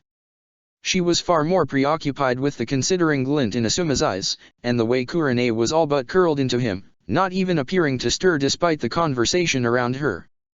She'd known they became lovers sometime before the Akatsuki fiasco, but she hadn't realized the depth of the friendship that apparently formed the foundation of that relationship. "Thank you," she murmured belatedly, far too late for the pause to not be awkward, and nodded at the man before she slowly started the trek back to her bed, feeling uncomfortably breathless and wrung out even after less than 100 steps around the room. "How are you feeling?" Asuma asked once she'd settled on the bed, and Hinata blinked, not having expected for their conversation to continue. Apparently taking her pause as confusion, he elaborated. "About your kills? It was your first, wasn't it?" Hinata sighed quietly, staring up at the ceiling as she mulled the question over. "It was scary," she said at last, because it was true. No matter that she'd survived a war, being in this body, small and frail and without the reserves or the control over her chakra she'd been used to, had made a group of Chunin feel terrifying, and not least because she knew Kiba and Shino didn't have the same combat experience as the teammate of her memories. "I didn't enjoy killing them," she added, because it was what he was probably asking about, wasn't it? "But I don't regret it." Asuma didn't comment further, and Hinata allowed herself to relax against the pillows, trying to ignore the tightness in her chest. Was it her fault? She wondered absently, focusing on the steady beeping of the machines attached to her teammates. If she hadn't lost her temper with Shino in that spar, if she hadn't used her water needles and revealed she could walk on water, would they be here? No, they wouldn't. And she knew that. They didn't have this mission in her first life, didn't even have a C rank until after Team 7 had been sent on theirs and Kiba had demanded one for them, too. They hadn't gotten this seriously injured, especially not all three of them at once, until a few months after their Chunin exams, after Orochimaru's invasion, after gelling a bit more as a team. Gods, it was her fault, wasn't it? Her fault that Kiba's leg was broken, that Shino's Kikaicha had nearly killed him after getting crushed when he'd gotten hit by a Taijutsu specializing Iwanin. She'd known Shino freshly post-academy wasn't much of a Taijutsu shinobi, yet she hadn't mentioned anything, had allowed him to nearly die. ID. Kid. Breathe. Her shoulder was grabbed, and it was the work of instinct to jab her fingers into the pressure point in the inner wrist, and the fingers on her spasmed and released with a curse. "Are you an idiot?" came a voice, though Hinata didn't think it was directed at her, but she couldn't be sure, was too busy wheezing and dry sobbing at the stabbing pain in her chest. "Rei, you shouldn't be moving. Like hell. And then, there were arms maneuvering her into a sitting position and a chest pressed against her back, an arm wrapping around her shoulders, hands playing protectively over her sternum, pushing her until she could feel the steady rise and fall of the chest behind her. "Hinata. Match my breathing. Come on, in, out, good girl. Slower now. Again, you're doing great." The voice kept up the quiet stream of instructions until Hinata could take semi-even breaths and her head was less cloudy, though her eyes and throat still burned. I am sorry," she sobbed, having calmed down from a panic attack only to burst into tears, turning her head so she could hide her face in the crook of Kurenai's elbow. I am my fault, I'm sorry. What's your fault?" Kurenai asked quietly, the hand that hadn't been pressed against her sternum moving to her hair, smoothing it back from her forehead in a soothing rhythm. "Why are you sorry?" "My fault, I water walking if I hadn't. Hinata cut off on a sob, and she felt Kurenai sigh where the woman's chest was still pressed against her back, and then the hand in her hair disappeared, and Hinata barely had a chance to whine at the loss before she was being moved again, the arm around her shoulders repositioning while another slipped under her knees, and then she was being picked up off the bed and placed instead in Kurenai's lap when her sensei parked herself unceremoniously in the uncomfortable hospital chair. "We wouldn't be here. She shuddered, twisting so she could bury her face more comfortably in Kurenai's neck and not even caring that she was an adult and should have long outgrown this childish need for comfort. "They wouldn't be hurt. I'm getting someone from psychology." Asuma's voice drifted over to her, barely audible over the sound of her tears. For both of you. Hinata felt the vibration of Kurene's voice, but she was too out of it to register what was said until the woman called her name again, resuming the repetitive petting of her hair. Hinata, Kurene called again, and her voice was colder than Hinata was used to, though the hands on her skin were gentle and warm. I will find whoever is responsible for your mindset, and I will hold them responsible, I promise. She crooned, and if Hinata had been more in control of herself, she might have shivered at the cold sensation that crept down her spine at Kurene's tone. In the meantime, I can tell you that it is absolutely not your fault. Being from an established clan has clear advantages, but it also has drawbacks, and some of those drawbacks make themselves known quicker than others. Hinata shuddered, because she wasn't sure whether hosting poisonous insects under one's skin could be called a clan drawback, but she wasn't about to disagree with Kurene when the woman felt like she was one hair away from shattering herself. All I can tell you is that, from my perspective, you did everything you were supposed to. You fought the enemy, you carried Kiba to the outpost even when you were injured yourself, you made sure the mission wouldn't be compromised by sending Akamaru away. I know Chunin twice your age who would have been less clear-headed in that situation, so don't you for even a second feel like you didn't do enough, do you understand? Hinata just nodded, the action somewhat restricted by the fact that her face was still hidden in Kurene's throat. Hinata. Kurene called, tone a little more authoritative. Do you understand? I understand, sensei. She promised, and Kurene sighed, releasing the tension Hinata hadn't even realized she'd been holding. Good. Kurene sighed, her hand returning to its gentle petting of Hinata's hair. Now, sleep. And Hinata, feeling the genjutsu creeping at the edges of her senses but too exhausted to fight it, allowed herself to succumb to its pull. She slept. Chapter 4, Genin, 3. Hinata sighed. It had been a week since they got to the hospital, and she'd spent the last 4 days going over the mission with Kagane-san from Psych. Luckily not a Yamanaka, which had made her relax somewhat, but Kagane-san was still quite stern and determined to make Hinata get to the bottom of her feelings about the mission when she came to the hospital for their sessions. A part of her hated to admit it, because a voice in her head not unlike her father's told her it was the same as admitting weakness, but she felt a little bit better after every session. On the 5th day of their hospital stay, Shino had finally woken up. He'd been shaken and even quieter than before, and without his glasses, it was undeniable how scared he looked. How young. When the nurse was done checking Shino's vitals, Kurene had stood from her bed, perched herself on the chair by Shino's bedside, and slapped a seal on the floor between them. She'd spent almost an hour talking to Shino, though whatever the seal was, it seemed to be what Kagane-san used for her conversations with Hinata, because it muffled the sounds of Kurene and Shino's conversation until Hinata couldn't have made out the individual words if she'd tried. Afterwards, Shino had seemed, if not settled, then at least calmer, though he still didn't speak once Kurene peeled the seal off and returned to her own bed. Man, Kiba sighed, collapsing back against the pillows 2 days later, moments after his own shrink had left their hospital room. What a mess. Kurene had been discharged earlier that morning, and from the grim expression on their sensei's face and the disgruntled complaining of the nurse that had discharged her, Hinata had the suspicion that instead of home, Kurene's next stop was going to be Psych. Probably for longer than just a passing visit.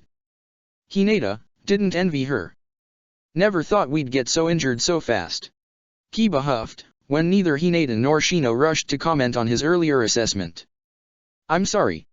Hinata sighed, shrinking back slightly against her pillows and trying to focus back on the scroll on Genjutsu Kurene had lent her before she'd left. She almost missed the way Kiba blinked owlishly at her apology. Why are you sorry? He asked, forever blunt, though he sounded genuinely baffled rather than mean. It's not like it's your fault. Hinata smiled, small and unbearably fond, and dropped her chin to hide it, feeling a familiar warm curl of belonging settle in her bones. At least until Shino spoke. In her mind, I think it is. He said quietly, staring woodenly at the ceiling, not reacting in the slightest when Kiba startled and turned to him, eyebrows raised incredulously. We only got our first C rank because we could water walk. And we only learned that because of her, went unsaid, but Hinata knew even Kiba heard it.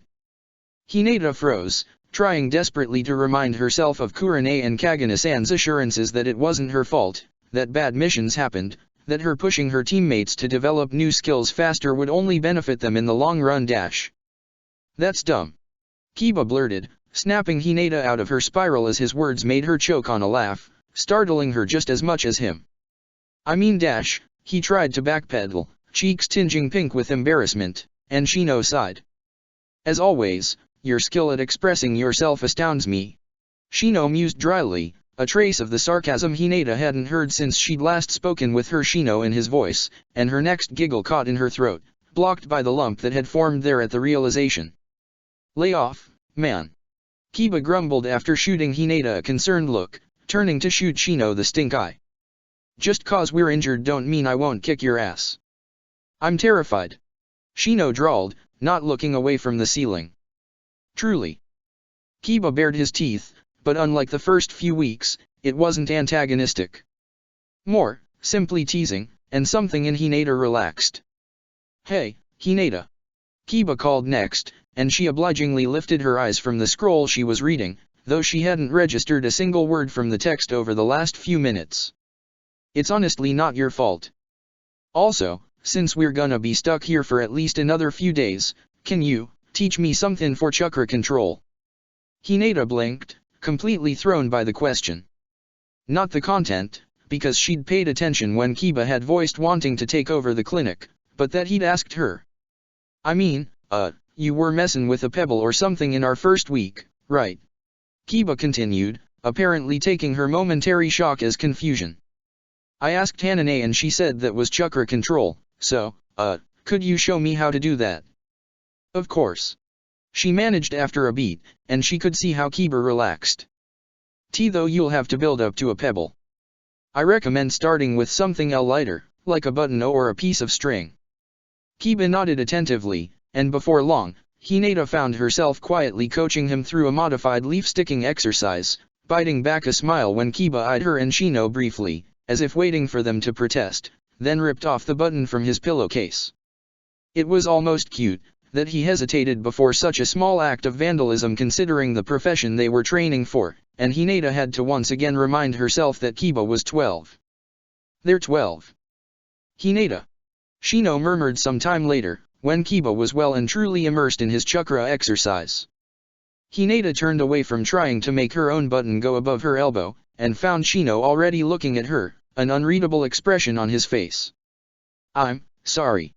He said after a beat, and Hinata stilled, not sure she'd heard correctly. In our spar, that first week, I didn't listen. I didn't realize how helpless being without chakra could feel for you. I thank you, Shino. She smiled, biting back the instinctive it's okay. Kagane-san should be proud.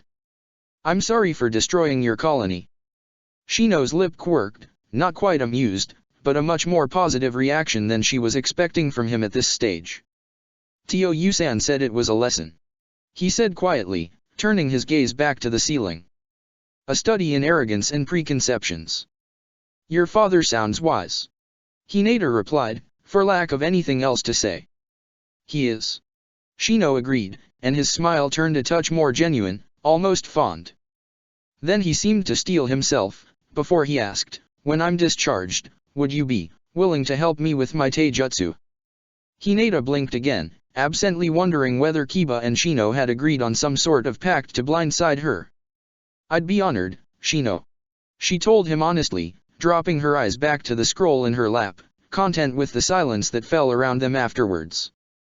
3 days later, she was woken up by what sounded like an excited cheer, followed immediately by angry shushing. SSH. Idiot. I had to smuggle him in, do you want the nurses to take him away? Hinata cracked her eyes open and pushed herself into a slightly more sat-up position, squinting blearily first at the window, then at the commotion. She was surprised to find that the sun had well and truly risen, and a quick glance at the wall clock showed that it was much closer to 9 than the early morning she'd suspected based on how groggy she felt. Kiba. Hana-san. She managed hoarsely, clearing her throat immediately after, embarrassed at the state of her voice. Good morning. Hana turned away from Kiba, whose attention was firmly on Akamaru, the Ninken puppy happily licking his face, and Yes, that made more sense, and blinked at Hinata, then smiled. Hinata-chan. She greeted happily, then grimaced, eyeing Hinata apologetically. Sorry, was that too familiar? And I'm sorry if you got in trouble because of me before.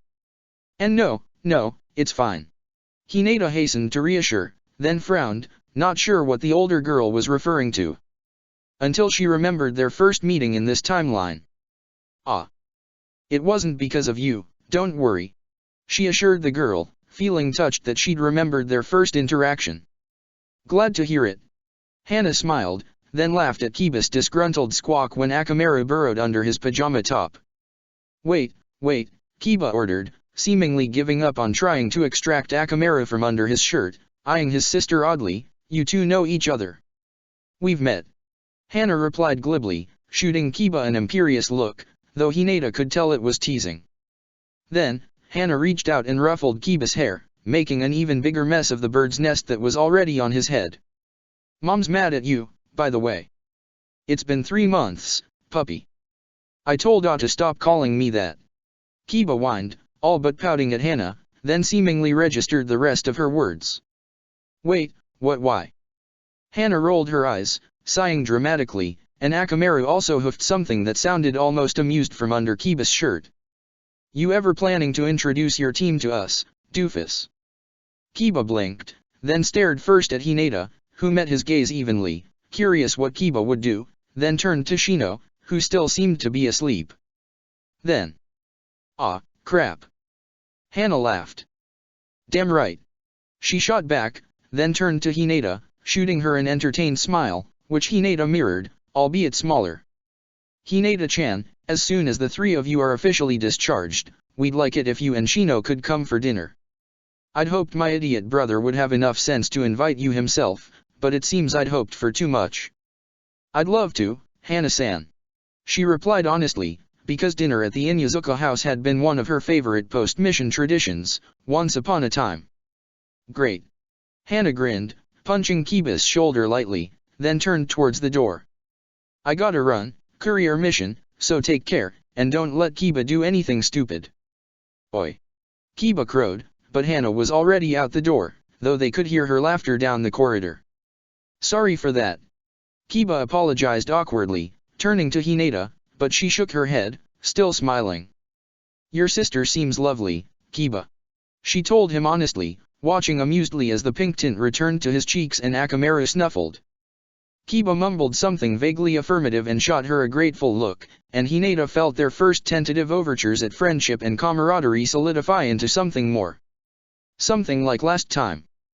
A week later, their peaceful, predictable routine, Kiba working on his chakra control, Shino learning katas from a scroll Asuma had found for him, and Hinata learning more genjutsu, was interrupted by the door to their hospital room almost slamming open.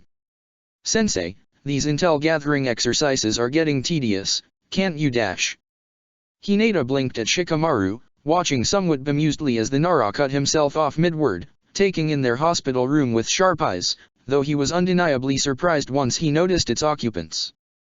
His gaze landed on Asuma, the only one not in a hospital bed, perched instead on the one comfortable chair available in the room, and the man was watching Shikamaru right back, eyebrow raised. Kurane had been coming in to see them at least twice a day since she'd been discharged from psych 4 days previous, but she'd needed to run an errand today, so she'd passed the questionable honor of watching over them on to Asuma. You wanted something, Shikamaru? Asuma prompted idly when Shikamaru looked like he'd forgotten that he was in the middle of speaking when he'd come in, and Shikamaru's eyes snapped away from Kiba's cast and focused back on his teacher. Ino was being annoying and kept asking what could have made you cancel training on such short notice. Shikamaru drawled, closing the door behind himself and leaning back against it, frowning at Asuma. Wouldn't stop nagging until we agreed to look for you. Man, I'd get smacked if I talked about Hinata like that. Kiba mused from his hospital bed, shooting Shikamaru a not particularly friendly look, and his words drew a sigh from Asuma. At the mention of her name, though, Shikamaru turned to her, visibly took in her lack of obvious bandages or casts, and his frown deepened. Why are you here? He asked bluntly, gaze flickering from her face to the scroll in her lap curiously. You don't look injured. Kiba laughed suddenly, though his attention was on Shino when he next spoke, completely ignoring Shikamaru. "And you shit on me for my ability to express myself." He grinned at the Aburame, sharp canines on clear display, and he was still adamantly ignoring Shikamaru. "That's true." Shino agreed, and he glanced away from his scroll to eye Kiba evenly. "When I'm sure it's not the drugs speaking, I might even apologize," he mused, drawing a snort from Kiba. Shikamaru made an odd noise, something between curiosity and indignation, and Shino turned to him, his expression perfectly blank and measured. "That was rude of you, Nara-san." Hinata watched as Shikamaru's shoulders went up infinitesimally at the rebuke, his posture turning defensive, his mouth twisting down at the corners. He glanced at Asuma, as if to see whether the man would disagree or come to his aid, but Asuma merely met his gaze, seemingly content to see where this interaction would go. Shikamaru then surprised her by turning to her, eyebrow raised, and Hinata realized that he was waiting for her thoughts, too. "It was rather presumptuous," she said quietly, and when she saw how Shikamaru's frown deepened, she added by way of explanation, "Not all injuries or disabilities are visible, Shikamaru-san." Shikamaru's scowl faded slightly, becoming more contemplative. He eyed her briefly, then walked up to the end of her bed, taking a moment to study the clipboard attached to it. Hinata felt a flicker of irritation at the invasion of privacy, not sure whether she was bothered by the fact that he didn't ask her for permission or that he didn't simply take her word for it, but she tamped down on it when Shikamaru's eyes widened the more he read. When he was done, he let her clipboard go and glanced up at her, an odd expression in his eyes as he studied her. Hinata stayed silent, waiting to see what Shikamaru would do. After a few seconds, the teen cleared his throat and turned to Asuma. "Is training definitely cancelled?" When Asuma nodded, explaining briefly that Kurane had asked him to watch over her team, Shikamaru turned on his heel and stalked out of the room, though at least he didn't slam the door that time. Hinata had been content to settle back into her pillows and her reading, amused and a little wry at the realization that no matter the timeline, her teammates would always dislike the Nara heir. Then, he surprised her when he came back a little over an hour after he left, a bouquet of flowers in one hand, a plastic bag clutched in another, and a wooden box under his arm. "Here," he offered, giving the bag, the contents of which Hinata suspected to be snacks by the rustling, to Shino, from Chuji. Then, he grabbed the empty vase from Kiba's bedside, filled it with some water from the Inyazuka's pitcher much to Kiba's visible annoyance, and threw the flowers into the vase. And he proceeded to surprise Hinata again by carrying the flowers to her bedside. "From Ino," he said by way of explanation, and then finally laid the wooden box on her bed, meeting her eyes at last. "Do you play shogi?" Hinata nodded, "though I haven't played in a while."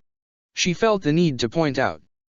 She was unsure where this was going, but Shikamaru just smiled, suddenly looking almost boyish with the pleased slant to his mouth, and then carefully patted the blanket by her feet, raising an eyebrow. When she nodded again, reckoning she knew what he was asking, he let go of the shogi set and clambered onto the end of the bed, leaving a full meter between her feet and where he sat. And then, looking the most unsure of himself since he walked in, he hesitated before actually opening the box, as if something only just occurred to him. "Do you want to play?" And Hinata, amused despite herself, smiled softly. "I do." When Shikamaru busied himself with taking out and setting up the board, Hinata finally put the pieces together and realized what this fumbling display was likely about. Stifling a sigh, she shook her head and glanced at Shikamaru briefly, feeling warm, though also more than a little exasperated. Taking care to keep her voice quiet enough that neither Shino nor Kiba would overhear, she added, "Apology accepted, Shikamaru-san." She politely didn't comment on the way Shikamaru froze at her words, then smiled, small but genuine, and began to quickly explain the rules. Hinata took as deep a breath as she could without it rattling in her chest and relaxed as well. "This might be fun. I'm pretty sure I left you with 3 kids." Kurane grunted right after she fell into a seat next to Asuma and smacked the intel seal down, muting their conversation for Genin ears. "One of them is mine," Asuma revealed, looking long-suffering as he watched his student play with Hinata. "Do you know whose the other one is?" They both quietly watched the nameless, dark-haired, mask-covered teen watch Shino sleep. His eyes and forehead were covered by a black cloth mask, the glasses built into the reinforced fabric, and Kurane could barely sense his chakra, much less glean anything from it or his posture. The teen must have felt them looking though, because his shoulders tensed minutely, and then he was gone, out through the open window without so much as a seal or some smoke to betray him. You never said your Hyuga is good at strategy. Asuma mused after a few seconds, when both of them unanimously decided against commenting on the unknown shinobi's abrupt departure. He looked like an Abarame, that said everything they needed to know. Kurane blinked tiredly, turning to Asuma blankly. She is. Asuma sighed, exasperated, flicking her a look. I distinctly recall telling you that Shikamaru is a genius even on the backdrop of his clan. He told her dryly, meeting her gaze with a small grin playing around his lips. I usually lose after about an hour. They've been at it for over 2. Kurane hummed, turning back to her, ironically enough, most troublesome student. Hinata looked calm and at peace, an interesting contrast to the frown on Shikamaru's face as he glared at the board. Kurane doubted he would actually lose, but judging by the fact that Asuma had repeatedly bemoaned his student's arrogance, she was willing to bet the kid hadn't actually expected to find a challenge in the girl. You pissed off the Hyuga yet? Asuma asked idly after another few seconds, and Kurane snorted. Not yet. She denied, glancing at Asuma from the corner of her eye and seeing the moment the man noticed her expression by how he stilled. Hunted down my kids' academy teachers, though. Only one of them even noticed Hinata's CPTSD or Kibis learning difficulties. The others just said shy and stupid, in not so many words, obviously. Are they still alive? Asuma asked flatly, and Kurane grinned, aware that it showed too many teeth to count as a smile. Alive, sure, though I'm not sure if well. She divulged, cracking her neck absently. I might have dropped a note with Iwana-sensei about their complete lack of special awareness and professionalism. Asuma groaned, though he sounded entertained when he mumbled those poor bastards. All right, let's leave the kids to it. Kurane decided, pushing to her feet to stretch properly. She'd ran around a lot today, and her thigh was adamant on reminding her of the fact that it had had a sword stuck through it a fortnight ago. I need a drink. And let's grab Kakashi, too. Judging by the gossip in HQ, he probably needs one too. Naruto's team had their C rank recently. Shikamaru said when they were done with the final game, a contemplative look in his eyes. They'd played 3 games, and it was now dark outside. Though Hinata hadn't won a single one, she'd had fun, and Shikamaru was a challenge. She reckoned she could have probably won the last game if she'd put in a bit more effort, but she also didn't want Shikamaru to suspect her of anything, much less get curious. Having a curious genius on her case sounded like asking for trouble. Oh? She asked, stifling a yawn as she glanced briefly at Kiba and Shino, noting absently that both of them were deeply asleep. I hope it went well. They didn't complete it. Shikamaru informed her, watching her oddly. Their client lied about the rank. Hinata blinked, trying to work through that. They came back, she asked slowly, unsure whether her time estimate was right and Shikamaru was talking about the infamous wave mission. Unsure whether she wanted to be right. Yeah, yesterday. Shikamaru confirmed, still watching her expression. Ino said that they ran into 2 Kiri missing nin right outside of Konoha. Their sensei pressed the client afterwards and ordered they all come back to the village when it turned out it wasn't a simple escort. Dropped the client and the missing nin they managed to capture in T&I. Kakashi sa hey take-san. Really, she stumbled over the title, Shikamaru obviously not missing the slip-up, though she doubted he knew what caused it. I didn't think he'd be the type to abandon a mission. Shikamaru shrugged, absently starting to pack up the board. I asked Tio-san, and he said it's probably because of your team, in part. He told her, and Hinata stilled. Bad info isn't supposed to happen this often, and especially not on Genin C ranks. Your team almost died. Hinata flinched, not needing the reminder, and she glanced at Kiba and Shino again, needing to reassure herself that they were still fine, still breathing, still alive, but it wasn't enough, Shikamaru's words like a mantra in her head. Your team almost died. Your fault, your fault, your fault dash. She could feel her heart rate pick up, beating furiously in her chest, and she was absently glad that she wasn't connected to the heart monitor anymore. Her breath was coming in quicker too, wheezing quietly in her chest. Her head felt fuzzy, like she was underwater, while the tips of her fingers had grown numb. Hinata? Hey, Hinata! Shikamaru exclaimed, reaching for her shoulder, just like the Iwanin had dash, and Hinata was reacting before she quite realized what she was doing. Her hand snapped out, fingers wrapping around Shikamaru's wrist in a bruising grip before his hand could make contact with her skin.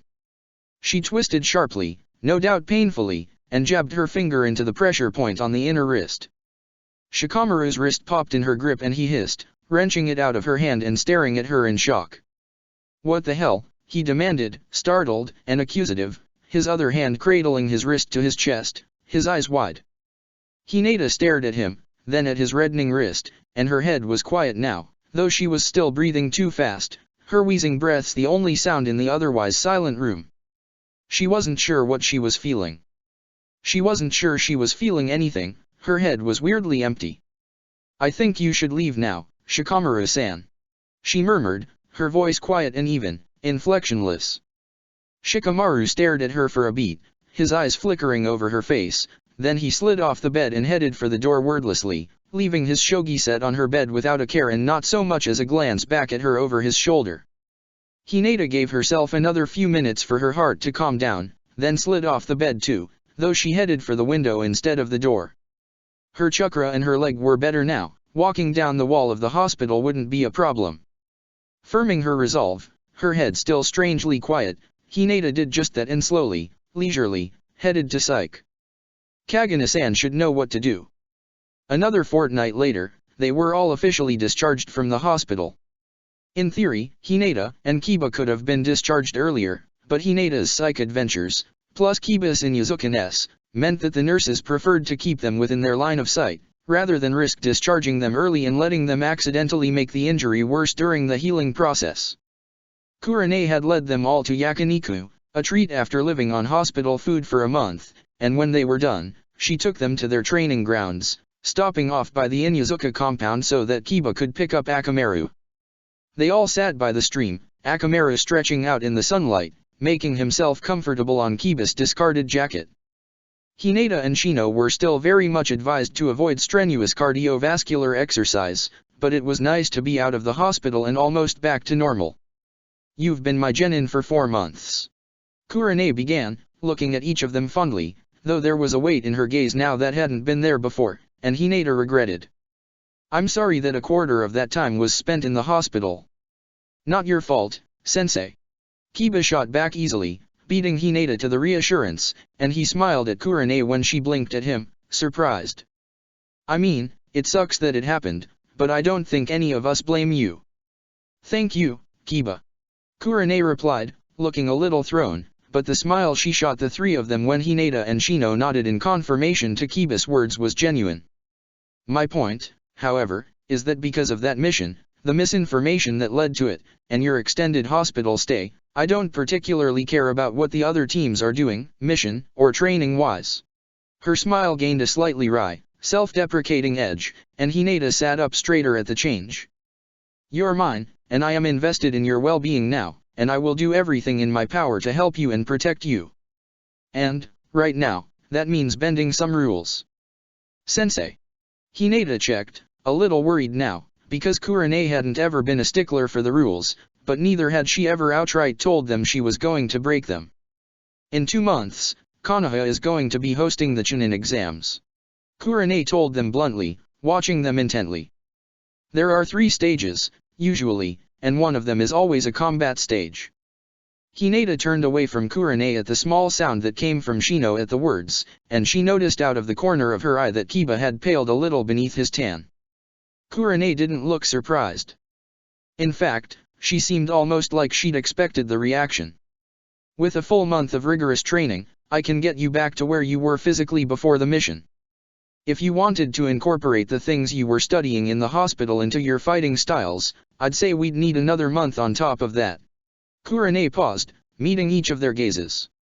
"But only you can get yourselves ready for combat mentally." "What are you saying, sensei?" Shino asked at last, when Kurane looked like she didn't plan on elaborating.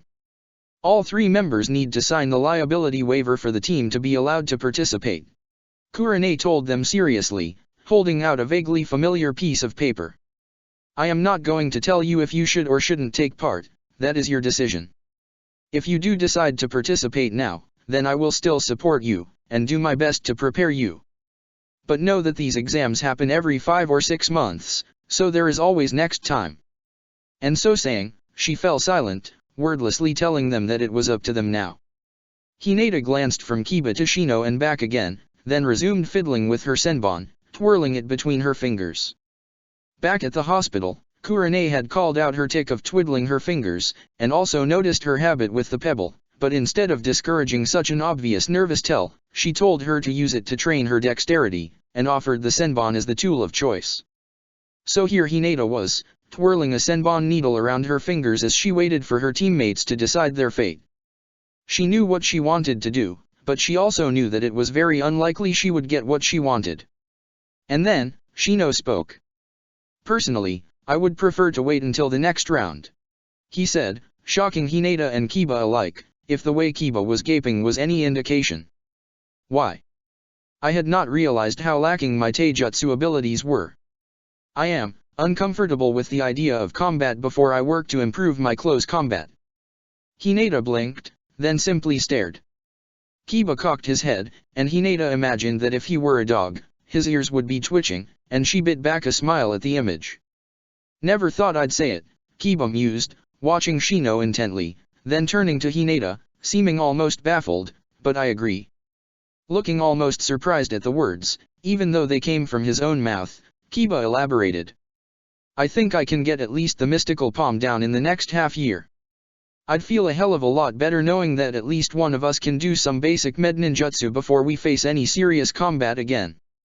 As one, Kiba and Shino turned to her, and Hinata smiled, relieved beyond measure, and she wondered whether it showed.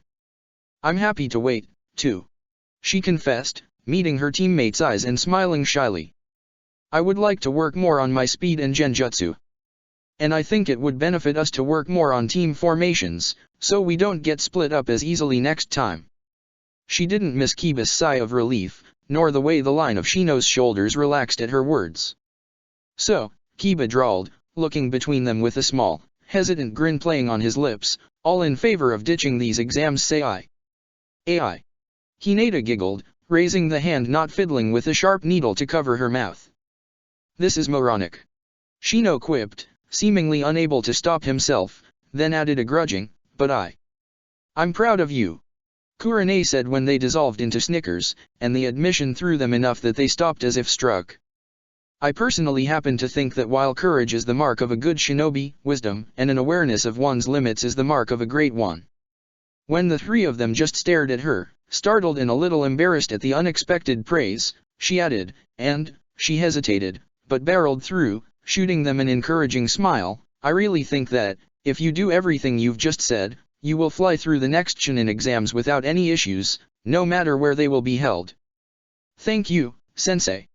Shino and Hinata chorused, exchanging an, in Hinata's case, amused glance.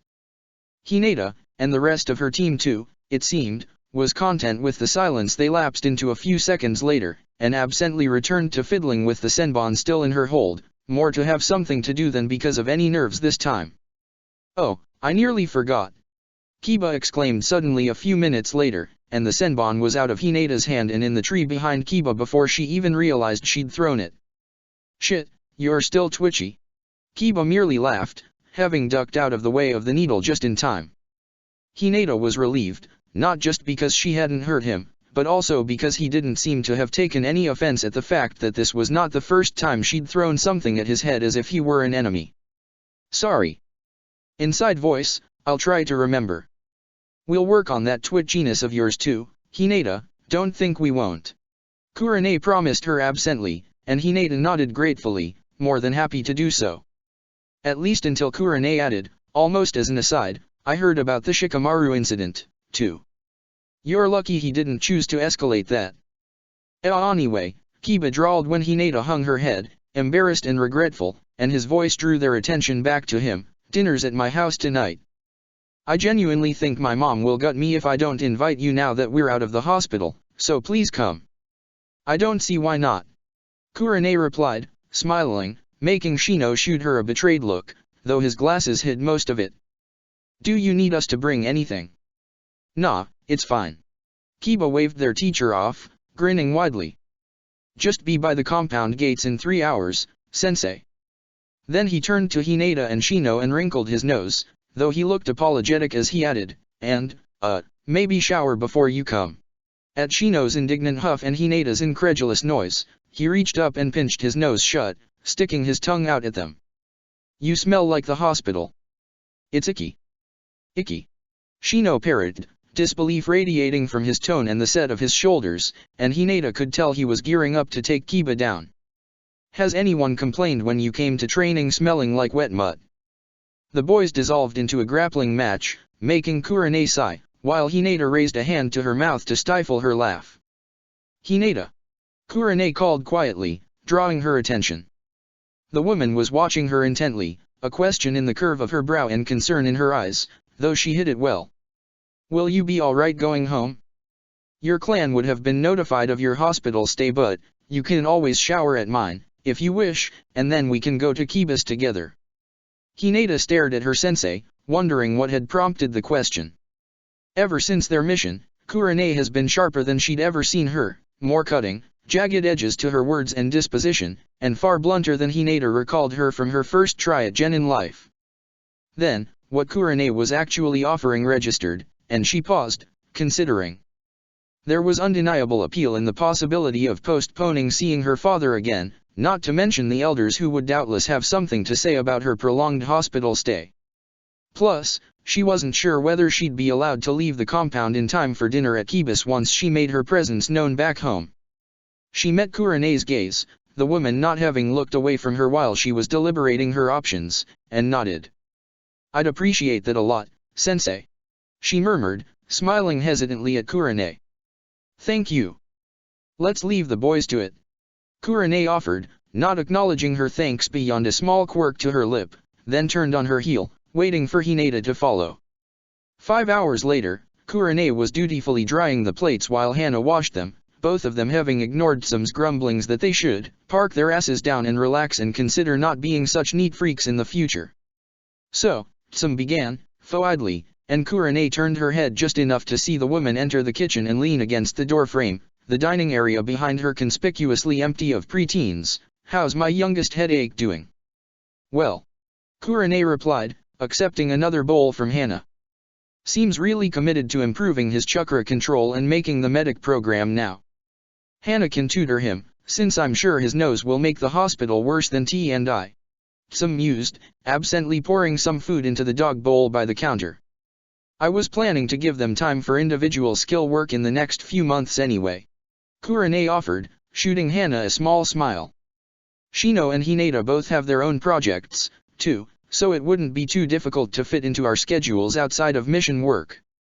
Hana blinked, pausing before she handed Kurane the next plate. You're not having them participate in the Chunin exams. I opened it up to them and they chose not to participate. Kurane replied easily, taking the plate from Hana's lax grip. I think we're all shaken from the last mission. Getting some more mission experience and improving their overall skill level will hopefully benefit them more in the long run than trying their hand at the exams before they're ready. We're all shaken. Tsume echoed, tilting her head at Kurane. You counting yourself among them?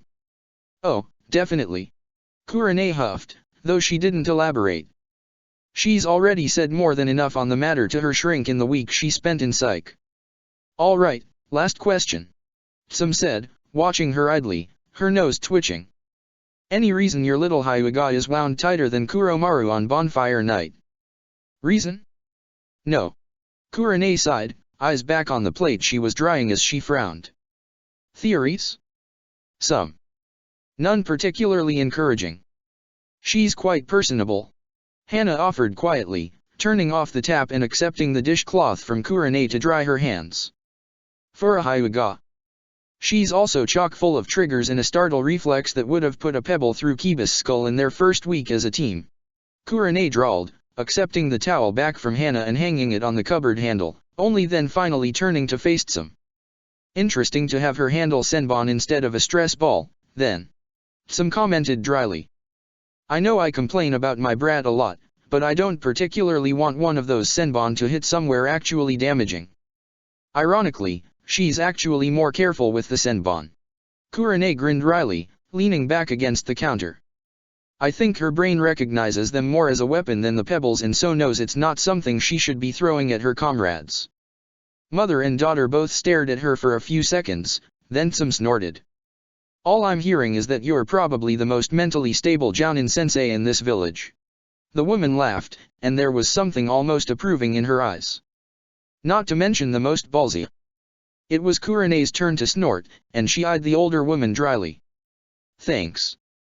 Got any plans to get them back on their feet? Some checked, leading her from the kitchen to the sitting room when she realized that all the dishes were washed and dried, while Hannah busied herself with making tea. Kurane laughed when Some threw herself onto the sofa carelessly, unconcerned for all the cushions and dog hair her landing sent up. I've got a tea date with Hyuga Hayashi tomorrow morning. She divulged, settling into the big armchair on the other side of the coffee table with a little more restraint than Some and curling her legs under herself. She smiled, sharp and wry, at Some's start of surprise. Then I'm meeting a Barame Shivi at noon, provided I survive the morning. Hayashi's not gonna like that. Some warned, and Kuromaru huffed where he'd made himself comfortable on the floor by her feet. Don't care. Kurane shrugged, accepting the mug of tea Hannah handed her with a grateful nod. I've got Sykes reports, and Asuma can corroborate at least half of my accusations despite the fact he's only known the kid a month. You've got balls of steel, that's for sure. Some mused after a few seconds, and the expression in her eyes was far more contemplative than before. Want me to call for a derank tomorrow so the kids clean the kennel and walk the pups? You're a godsend, Some. Kurane sighed, letting her eyes slide shut and her head roll back against the headrest. Some laughed, short and sharp and amused. I will be very upset if you let Hayashi eat you alive, Yuahai, you're fun. She shot back, cracking her knuckles absently. Want something stronger than tea while the night's still young. Kurane let her head loll to the side so she could look at Some, only then realizing how tired she was, though she still grinned, slow and sly. Thought you'd never ask. Some's laughter rang out from the kitchen as she left to grab the alcohol, and Kurane closed her eyes again, relaxing into the armchair. She should probably be sober for meeting Hayashi tomorrow, but... Nah. Chapter 5, Genin, 4. Hayashi watched the Yuahai girl enter his tea room, not rising from his seiza by the low table to greet her, merely inclining his head. If she cared about the subtle disrespect, she didn't show it, bowing her head demurely and making her way over to the opposite side of the table to him, dressed in the standard Jounin blues and flak jacket. Less ornate than one would expect for a one-on-one meeting with a clan head, but an improvement to the excuse of a dress he'd glimpsed her in once or twice before. Hyuga-sama, thank you for making the time for this meeting.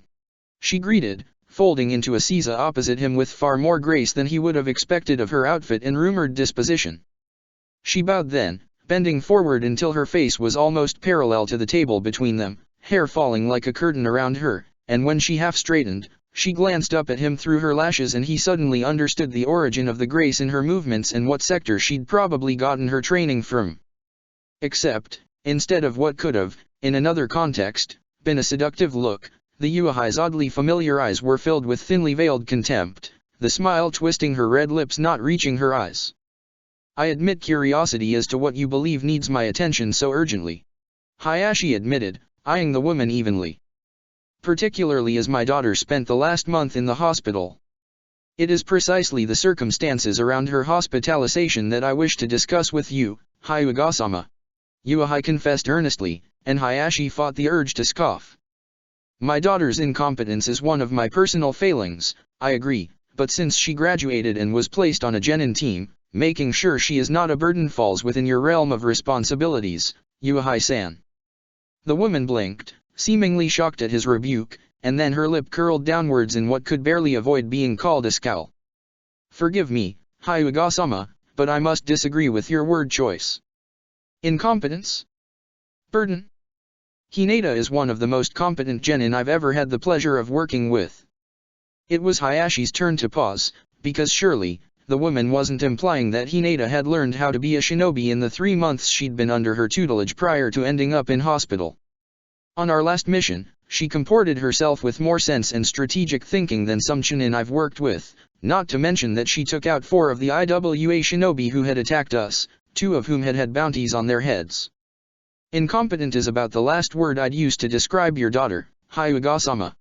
Yuahai continued, staring at him as if she was genuinely baffled by his words. Hayashi studied the woman for a few seconds, and he didn't need the Byakugan to know that the veneer of deference and respect she'd shown at the start of their meeting was just that. Still, when he spoke, his voice remained even and inflectionless, though his tone was a touch sharper than before. Then I must admit that I do not understand what you could possibly want from me, Yuahai-san. Yuahai studied him right back, meeting his gaze freely, those eerily familiar eyes of hers so close to the Sharingan it was almost uncomfortable, before she spoke. I want to ask you something. And, actually, your assumption about the possible reasons I could have for wanting an audience with you are a good segue into the problem I'd like to address.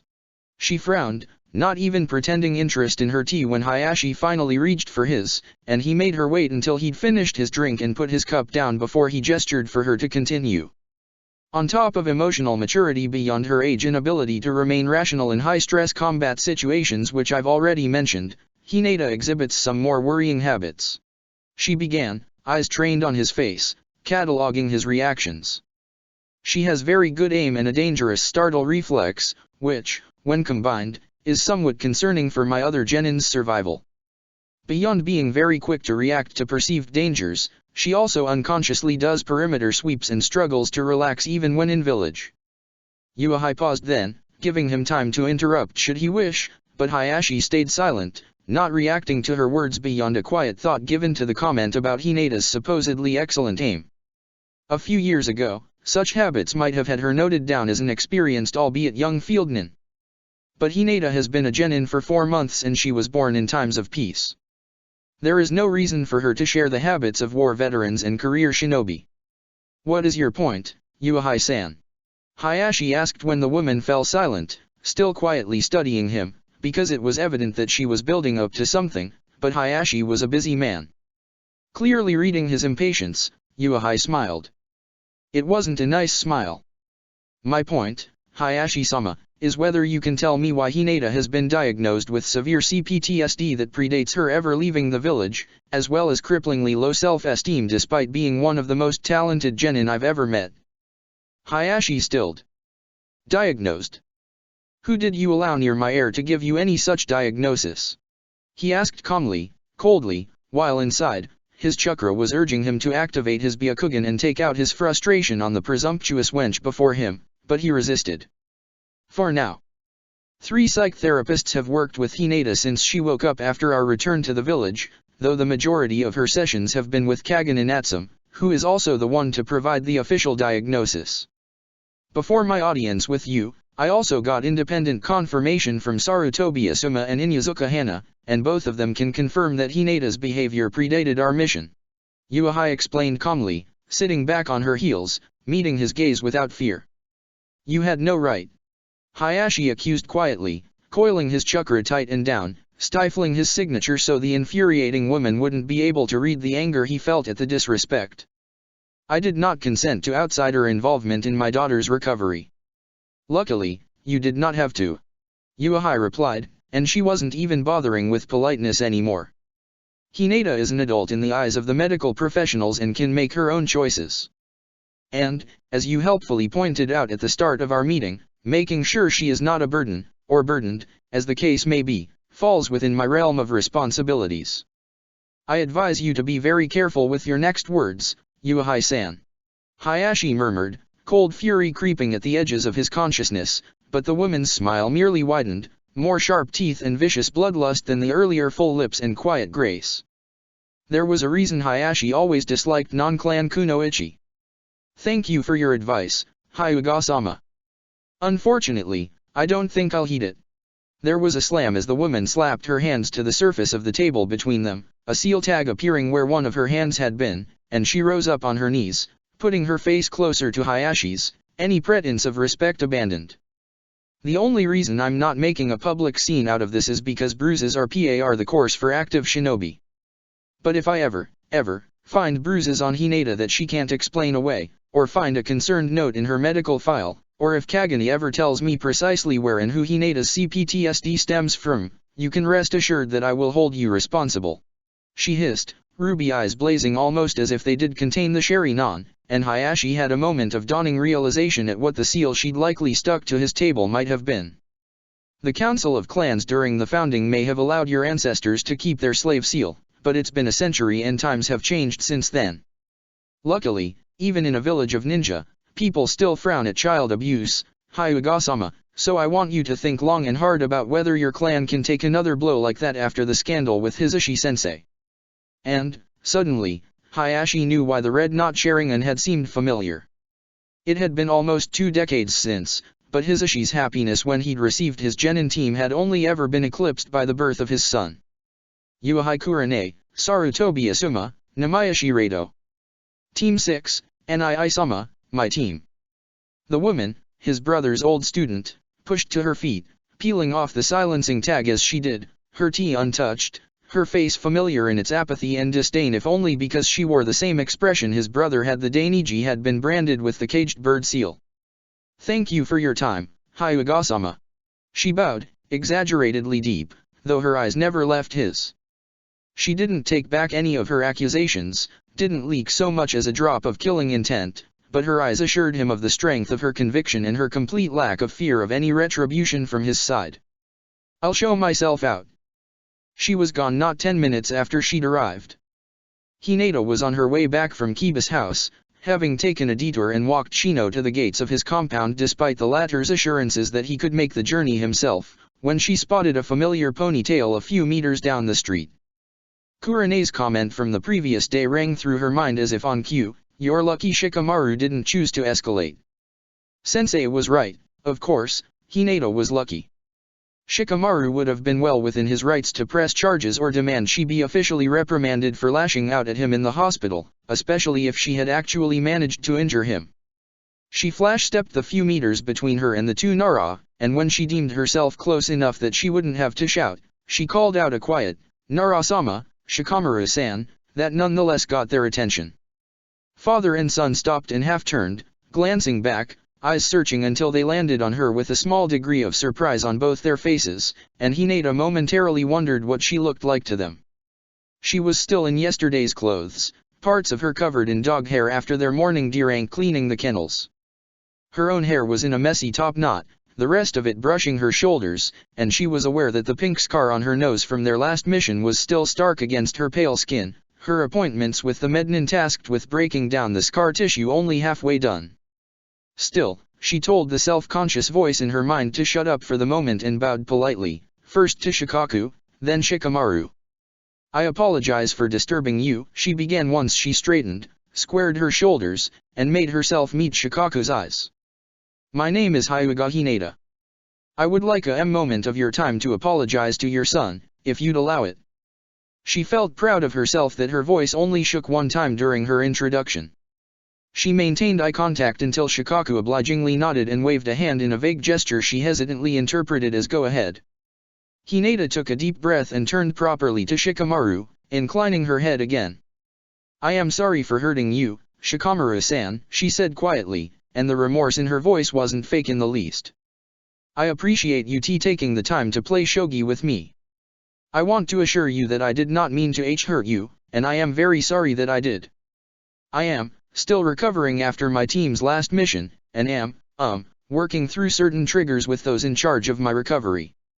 She decided not to say psych because there was still, no matter Kurane's approach to it and the good they did, a certain stigma around the institution, but she knew from the glint in Shikaku's eyes that he understood precisely who was charged with her recovery. That is the explanation, but I do not mean it as an excuse for my behavior, as there is none. Please accept my sincere apology. She added, and then, hoping against hope that there were no Hyuga in the vicinity who could see her next move, she bowed 45 degrees to Shikamaru, who made a distressed noise in the back of his throat. What the hell are you doing? Get up! What are you? Stand up, Hinata, oh my god. Shikamaru stammered, visibly embarrassed, and Hinata slowly straightened up, shooting a quick glance at Shikaku, but the man was studying her oddly, appearing a mix of surprised and amused. "She's trying to apologize to you, brat," Shikaku offered at last, gaze still on Hinata and his expression thoughtful. "Like you're supposed to do in these situations. We were classmates." Shikamaru shot back, throwing his father a disgruntled glare before turning it on Hinata. "You didn't need to do that." Hinata kept her opinion on that assertion to herself and merely waited, but when Shikamaru didn't seem to realize she was waiting for him, she shot another glance at Shikaku, who sighed. "Do you accept her apology?" he prompted his son, and Shikamaru blinked, then finally seemed to realize what, precisely, was going on. Yeah. I accept your apology, Hinata," he said, then paused, eyeing her strangely. "Even if I think this was a drag." Hinata blinked, a little bemused, then turned to Shikaku and bowed again, a little shallower. "I apologize to you, too, Nara-sama, for hurting your son and heir. I can only assure you that it did not come out of a desire to cause harm." Shikaku sighed again, but he didn't seem angry. "I thank you for your apology and hereby accept it," he said, not quite the script, but closer to it than Shikamaru's fumbled acceptance. "The Nara clan is not going to be pressing any charges against you. The heiress to your clan you may be, but you are only a genin, and going by what people are saying, you've had a rough couple of weeks. There is no ill will between me and mine and you, Hyuga-chan. But not my clan." Hinata wondered, but once again chose to keep her musings to herself. "Thank you for your understanding, Nara-sama," she murmured, inclining her head, then turned to offer Shikamaru a hesitant half-smile. "I meant it when I said I enjoyed playing with you, Shikamaru-san. I would like to do it again at some point, when our schedules permit." And then, when Shikamaru just stared at her, she turned to Shikaku for the final time, who, recognizing her goodbye for what it was, inclined his head, effectively dismissing her. Hinata nodded back, gathered her chakra, and flash-stepped a block away until she was out of sight and hopefully out of their range, and proceeded to lean against the wall, breathing raggedly and feeling all her muscles unclench now that she was finally done with that social interaction. God, but she hated her anxiety sometimes. She should not be shivering like a leaf and sweating more than she did after some workouts from a simple conversation. Then, the realization that while she may have survived the exchange with the Nara, she still had to go through the Hyuga compound hit, and Hinata suddenly had to bite back a whimper. It was barely noon, her chances of slipping into the compound unnoticed were slim to none, and she knew that she had to at the very least greet her father after a month in hospital. A month during which none of her clan came to see her, a voice in her mind, the one that had survived having her chakra network burnt nigh irreparably by her cousin, survived being disinherited, survived a war and the end of times in a goddess and come out bitter and ambivalent about her family, whispered, she didn't owe them anything. Hinata pushed the thought to the back of her mind, forced it into a cage and threw away the key, then stood up straight, took a deep breath, and squared her shoulders. She survived a war. She could survive Hayashi's disappointment. Why did she do that? Shikaku had been studying his son since the Hyuga girl had left them, in a suitably impressive shunshin for a fresh genin, mind, and Shikamaru had had a face like he'd bit into a lemon for most of the way back to their compound, so Shikaku was glad he'd been right on the money as to the reason behind his son's sour mood. Keeping his posture loose and relaxed, Shikaku shrugged.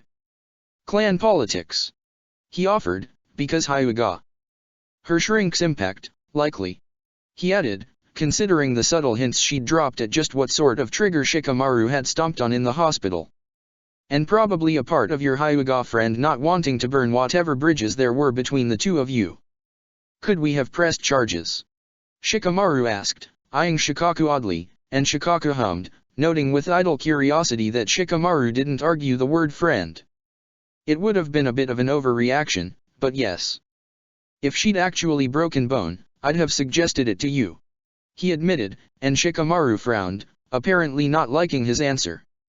Causing harm to another Konoha shinobi outside of sparring is generally frowned upon, no matter the personal circumstances.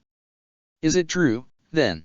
Shikamaru switched tracks instead of pursing the avenue of just what the girl was reportedly going through that Shikaku had conveniently left open for him. That she killed Fortunin. That, Shikaku huffed, shooting Shikamaru a frown, is not for genin ears.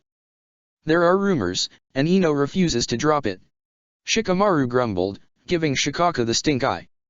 You're the Jounin commander, can't you just tell me? And you're on an intel gathering team. Shikaka shot back, unrelenting. Learn how to gather intel on your own. Shikamaru grumbled, but he looked thoughtful, likely noticing that Shikaka hadn't outright said no. A few more minutes of silence passed between them, then Shikamaru asked, "Can you teach me about clan customs again?" Shikaka bit back a smirk. Finally. "Ne-sama." Hanabi, freshly 7, and God, but Hinata had missed her birthday, hadn't she? Greeted, too old and serious now to throw herself at Hinata and flying hugs and exuberant affection. Hanabi. Hinata sighed, feeling suddenly old, despite only being in her early 20s mentally. Tadema. Okari. Hanabi replied immediately, slipping quietly into the room when Hinata didn't chase her away, sliding the door closed behind her. Otasama said you were in the hospital. I was. Hinata agreed, swallowing to wet her suddenly dry throat. I apologize for missing your birthday, Hanabi-chan. Can we celebrate now that you're back? Hanabi asked shyly, still a child in a way that Hinata didn't remember her being from her first memories. She wondered how much her hurt at being disinherited had impacted her relationship with her sister. Hinata bit back a sigh. She wanted nothing more than to draw herself a long bath, find herself some comfort food, and get into bed, but Hanabi was reaching out. They could have a relationship untainted by one sister's failure and the other's genius. Of course we can.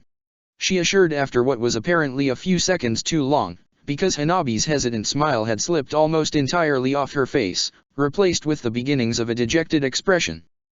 Let me just grab a quick shower, okay? We had a deer cleaning the Inyazuka kennels today and I would rather not smell of dog when we celebrate. Hanabi let out a startled giggle, then raised a hand to her mouth and stared at Hinata, seemingly baffled at the sound, and Hinata wanted to simultaneously laugh and cry. How would you like to celebrate? Hinata asked instead, when she was sure her voice wouldn't come out wet, and Hanabi looked a step away from pumping her fist in the air in victory. Dango, she cheered, grinning when Hinata laughed quietly, then she stilled and tilted her head. Then, can we spar? Hyogo-sensei has been teaching me some new kata. It'll have to be light, as I was only released from the hospital yesterday, but we can certainly try. Hinata assured, resolving to not bring any of her pouches with her to avoid the risk of her putting a senbon through Hanabi's eye should the girl startle her. Maybe, since we're sparring anyway, I can hold off on the shower for now. Lead the way, Hanabi-chan. Hanabi cheered quietly, then cut herself off the moment she slid Hinata's door open, her smile fading to a dignified frown as she stepped out onto the corridor, mindful of the fact that they were Hayashi's daughters and a sense of decorum was expected from them always. No matter that Hanabi was 7 and Hinata 12, that they were children still, that Hanabi hadn't been allowed toys in her room since she'd turned 5, that Hayashi had only ever looked through Hinata until their spar before her graduation exam, her appearance too close to that of his late wife. There were times, late at night, when Hinata doubted her resolve to change the Hyuga clan. She doubted her conviction, her ability to beat her father, the Branch family's ability to forgive and forget even in the unlikely scenario where all goes according to plan. But there were other times when she looked at Niji, at her sister, at the little children, not yet sealed, running around the compound, at the Branch house elders, some with cloth tied over missing eyes, others with faded caged bird seals on full display on their foreheads and secret, bitter smiles quirking their lips, and those were the times she knew that she would not stop until she reformed her clan. She took the memory of Hanabi's smile from that moment and tucked it close to her heart, knowing, deep down, that she'll need it to buoy her onwards when the path she'd set out for herself gets tough. And knowing, even deeper down, that Hanabi hadn't yet realized that, should Hinata succeed and become the head of the Hyuga clan, her younger sister will end up getting sealed. Sealed like Niji, sealed like her life was never hers to begin with, always intended as protection, as insurance, for that of Hinata's. Sealed like she never mattered, despite her genius. Hinata will bring the Hyuga clan to its knees before she allows that to happen. Their first week back to team training, Kurane had them running through kata and stretches, testing their mobility and reflexes with soft foam balls she threw at them as they went through the motions, then ending the day with slow, controlled spars. Not for speed, or strength, or winning, but to visualize how the motions they practiced could change in actual combat, overlap, connect. For that final stage, Kiba and Hinata had ended up with blindfolds after the first day, both more familiar with combat kata than Shino. Kiba's had been thrown at him, Kurene's insistence that Kiba focus on using his nose more, ringing through the clearing, but Hinata had opted into it. God knew she needed more spatial awareness, and she didn't want to fall into the trap of over-relying on her Byakugan in combat. Ergo, blindfolds. Then, after that first week, their schedule changed slightly. In the morning, Hinata, Kiba, and Shino would meet, just the three of them, and run through chakraless sparring, but with consistently increasing speed. Kurene would come pick them up around 10 in the morning, 2 or 3 deer ranks in tow, then they'd grab lunch and return to their training ground near the Inyazuka compound, where Kurene would give them time for their individual projects and assist however they needed her to. All the while pelting them with low-level genjutsu they had to identify and break as soon as they felt them, Hinata felt the need to point out. A challenge which, considering that Hinata wasn't allowed to use her Byakugan, Kiba was more often than not buried nose-deep in a scroll on medical ninjutsu, while Shino was trying to speedrun building 4 years' worth of muscle memory when learning the basic combat taijutsu style Kurene had found for him, was often far longer than they wanted to admit. Kurene, meanwhile, had taken Hinata aside that first day, and given her simultaneously the best and worst news of the month. "You said you wished to improve your speed and genjutsu," she'd began, a secret smile on her face. "And while I could give you weights and tell you to run circles around the field, I feel like there are better ways to use our time. Speed doesn't have to be how fast you can run, after all." When Hinata had simply stared, not quite understanding where Kurene had been going with her point, her sensei had grinned, all sharp teeth and schadenfreude. "I planned on waiting until you make Chunin to teach you, but you're already capable of using it, so I feel somewhat less like I'm leading you to your death." Kurene had hefted a bag of colorful toy balls, and from the ground next to her, another Kurene had emerged. "We're going to get you so proficient in using the Shunshin that people won't be able to tell that it's the Shunshin. And we're going to make sure that you can break all the genjutsu I throw at you before I teach you how to properly weave your own, not the prep-repard, cookie-cutter nonsense they pass as genjutsu in the library. What do you say, Hinata?" And Hinata, feeling warm and cared for and excited, had nodded, smiling back hesitantly. Now, 3 weeks since getting discharged from the hospital, she wouldn't say that she regretted agreeing to Kurene's insane plan, but she ached in places she didn't know she could ache on a daily basis. Kurene had to pretty much peel her off the grass by the end of the day, Hinata's chakra reserves almost empty and her head spinning more times than not, the feel of illusionary spiders crawling over her body a phantom memory she could not quite shake. At the beginning of the 4th week, Kurene had Hinata spar with Shino. Only Hinata couldn't fight back, she had to dodge out of the way using Shunshin, while Shino had to land as many hits on her as he could. On the 2nd day, about 10 minutes into her spar with Shino, after having already spent an hour dodging Kurene's senbon, because yes, the foam balls had only been there at the beginning to give them all a false sense of security, and Kurene was actually evil, Hinata tiredly twisted her chakra not into the shape for a Shunshin, but a replacement. The sound of Shino striking a branch instead of her shoulder was satisfying, but almost more so was the fact that Kurene didn't say anything. And that was when Hinata realized that Kurene had said she couldn't fight back with taijutsu. Ninjutsu, however, was apparently fair game. Just to test the waters, Hinata formed a water clone and sent her to Shino's blind spot, and when Shino moved to sweep her feet from under her, Hinata hopped up, only to have to replace herself with her clone when Shino suddenly burst up from his crouch, knife hand intent on her throat. The strike took out her clone, but Shino didn't lose his momentum, merely redirecting it to where Hinata had replaced to, and she shunshined out of the way and to his other side, dropping a water clone, then flash-stepping again, until she had a clone on 3 of the 4 cardinal directions and she stood on the last one. Kurene was rather conspicuously silent. Hinata smiled. Judging by Shino's tiny flinch, it was their sensei's smile that they had all unconsciously adapted over the last 3 weeks, the one with too many teeth and the promise of retribution. Hinata blurred. After that day, Hinata started coming to their training grounds even earlier than before and set to practicing the Academy 3. She remembered a day after the war, after they were back in Konoha and people had grieved and buried their loved ones and recovered as much as they could, when Kakashi's upcoming appointment to Hokage was announced. She had been one of the few who'd been in the Hokage Tower when Naruto and Sasuke had expressed their reaction to the news, Naruto in loud, mostly teasing complaining about Kakashi just being an old man in disguise and clearly more interested in his porn than Hokageship and how it should therefore go to him instead, and Sasuke in some quieter, albeit more serious and no less obvious doubts as to Kakashi's suitability for the position of Hokage. Kakashi, in what Hinata had later found out from others was par the course for his apparently particular brand of pain in the ass, had offered to spar him against Sasuke and Naruto. Ninjutsu, Taijutsu, Genjutsu, all but Sage Mode and Rinnegan was fair game. And then he proceeded to, using Kiba's words, hoop his old students' asses using the Academy 3 and Chidori. The 3 jutsu every Academy graduate had access to, and a technique of his own creation. Watching him fight like that, watching him humiliate Sasuke and Naruto with every hit they failed to land, Hinata had felt more awe at Kakashi's mastery of E-rank techniques than Naruto and Sasuke casually throwing around A and S ranks. Learning to fight using Shunshin, combining her Jyuken with bursts of unexpected speed and the handful of elemental ninjutsu she'd learned, Hinata couldn't help but wonder whether she could learn to fight like that. So, she trained. About 5 weeks after their discharge from hospital and a month before the first stage of the Chunin exams was set to begin, Kurane stood before her genin with 3 of her friends behind her and 3 owed favors lighter. Shino, you get Ebisu. Kurane gestured to Genma and Guy's teammate, getting introductions out of the way at the same time.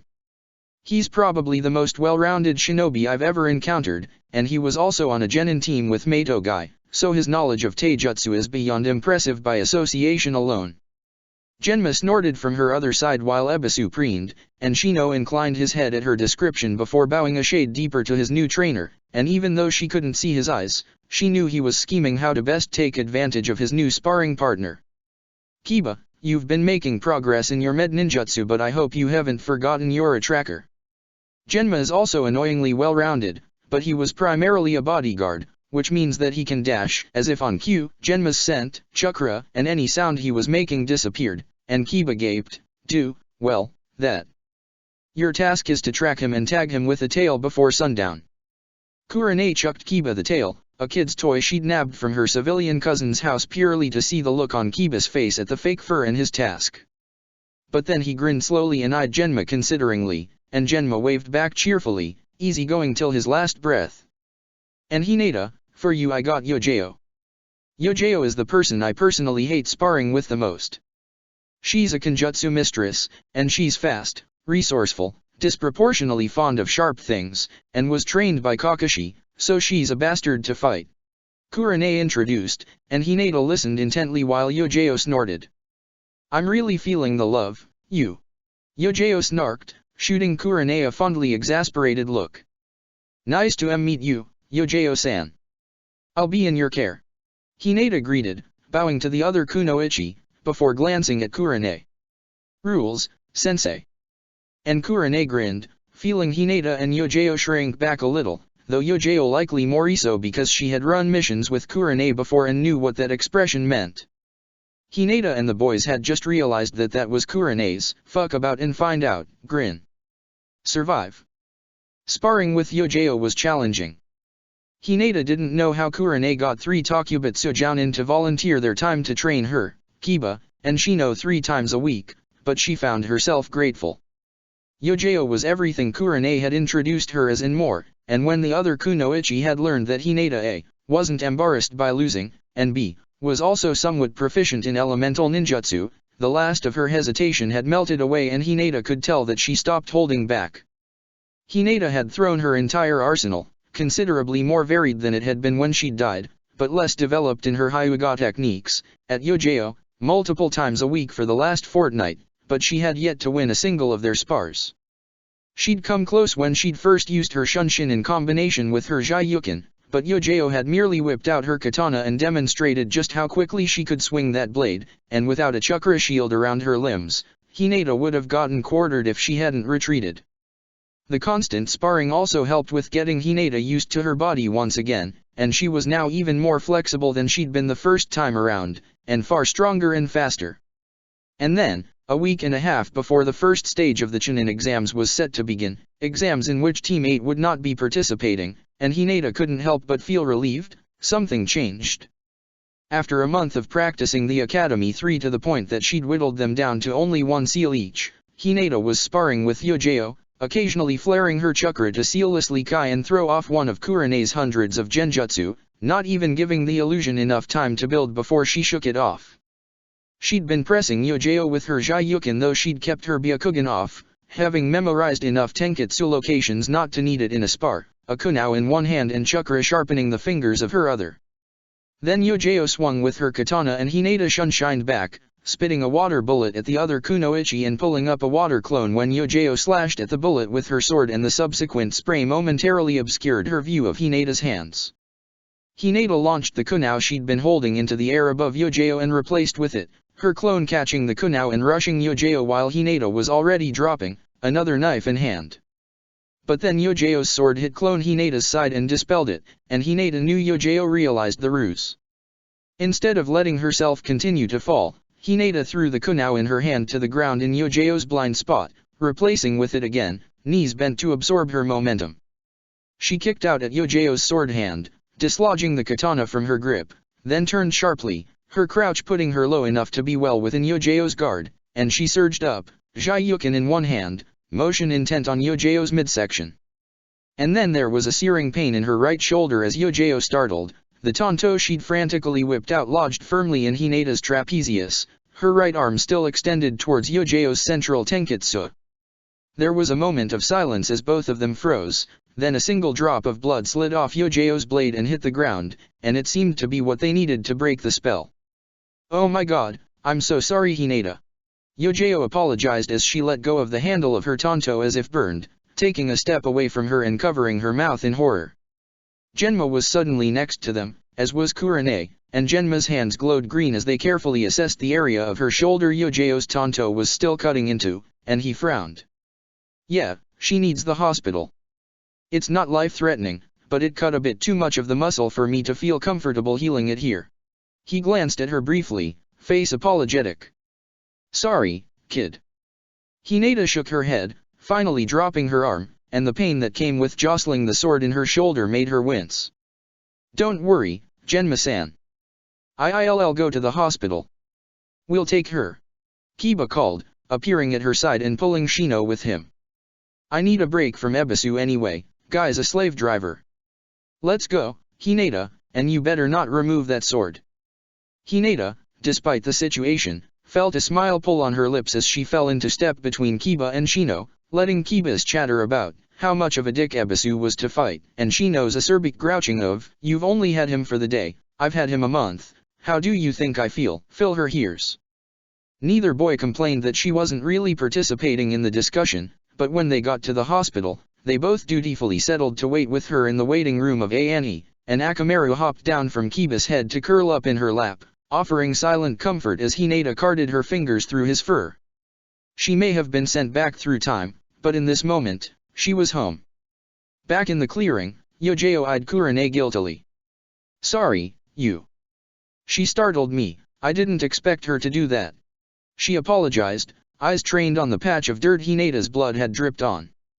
"To get in your guard, or to do it like Kakashi?" Genma asked, eyes on Kurane even as his words were clearly intended for Yojeo. "Both." Yojeo admitted quietly, and Genma snorted, but Kurane just patted Yojeo on the shoulder. "It's fine.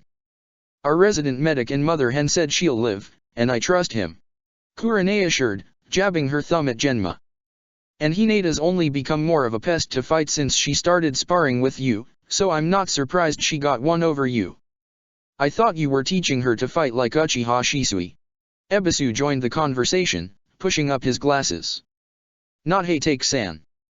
Kurane shook her head, squeezing Yojeo's shoulder a final time before letting go. "I didn't teach her that move." She let her words hang, getting an eyebrow raise from Ebisu and a thoughtful hum from Yojeo. Hinata's fighting style, when broken down to its core elements, was almost laughably simple, and not at all chakra intensive, which was their goal. They were a tracking team, yes, but out of the 4 of them, Hinata was the designated combat specialist, though Kurane didn't think the girl had realized it yet. Her Jyuken, her aim, and her agility and reflexes were her strengths, speed, strength, and ninjutsu less so.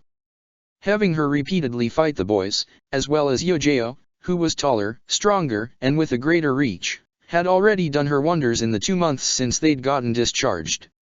Supplementing her speed by focusing on Shunshin instead of traditional methods had probably comforted the part of Hinata that still believed she was a coward, if Kaguna were to be believed.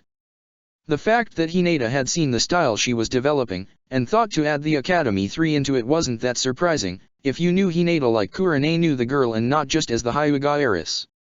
Kurane's only wish was that she could be there to see the look on Kakashi's face if he ever sees Hinata fight and realizes that her Hyuga student, a genin who has never met him, at that, fights like him. Never thought I'd see a Hyuga who chooses not to use Jyuken. Genma mused, staring thoughtfully at Kurane and snapping her out of her thoughts. Or an Abarame who invests time and effort into Taijutsu.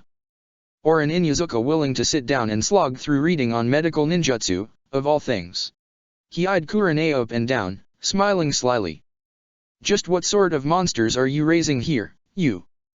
Kurane smiled, batting her eyelashes and tilting her head innocently at Genma, who paled considerably at the sight, much to Kurane and Yojao's amusement. You know where the next Chunin exams are gonna be held, Gen?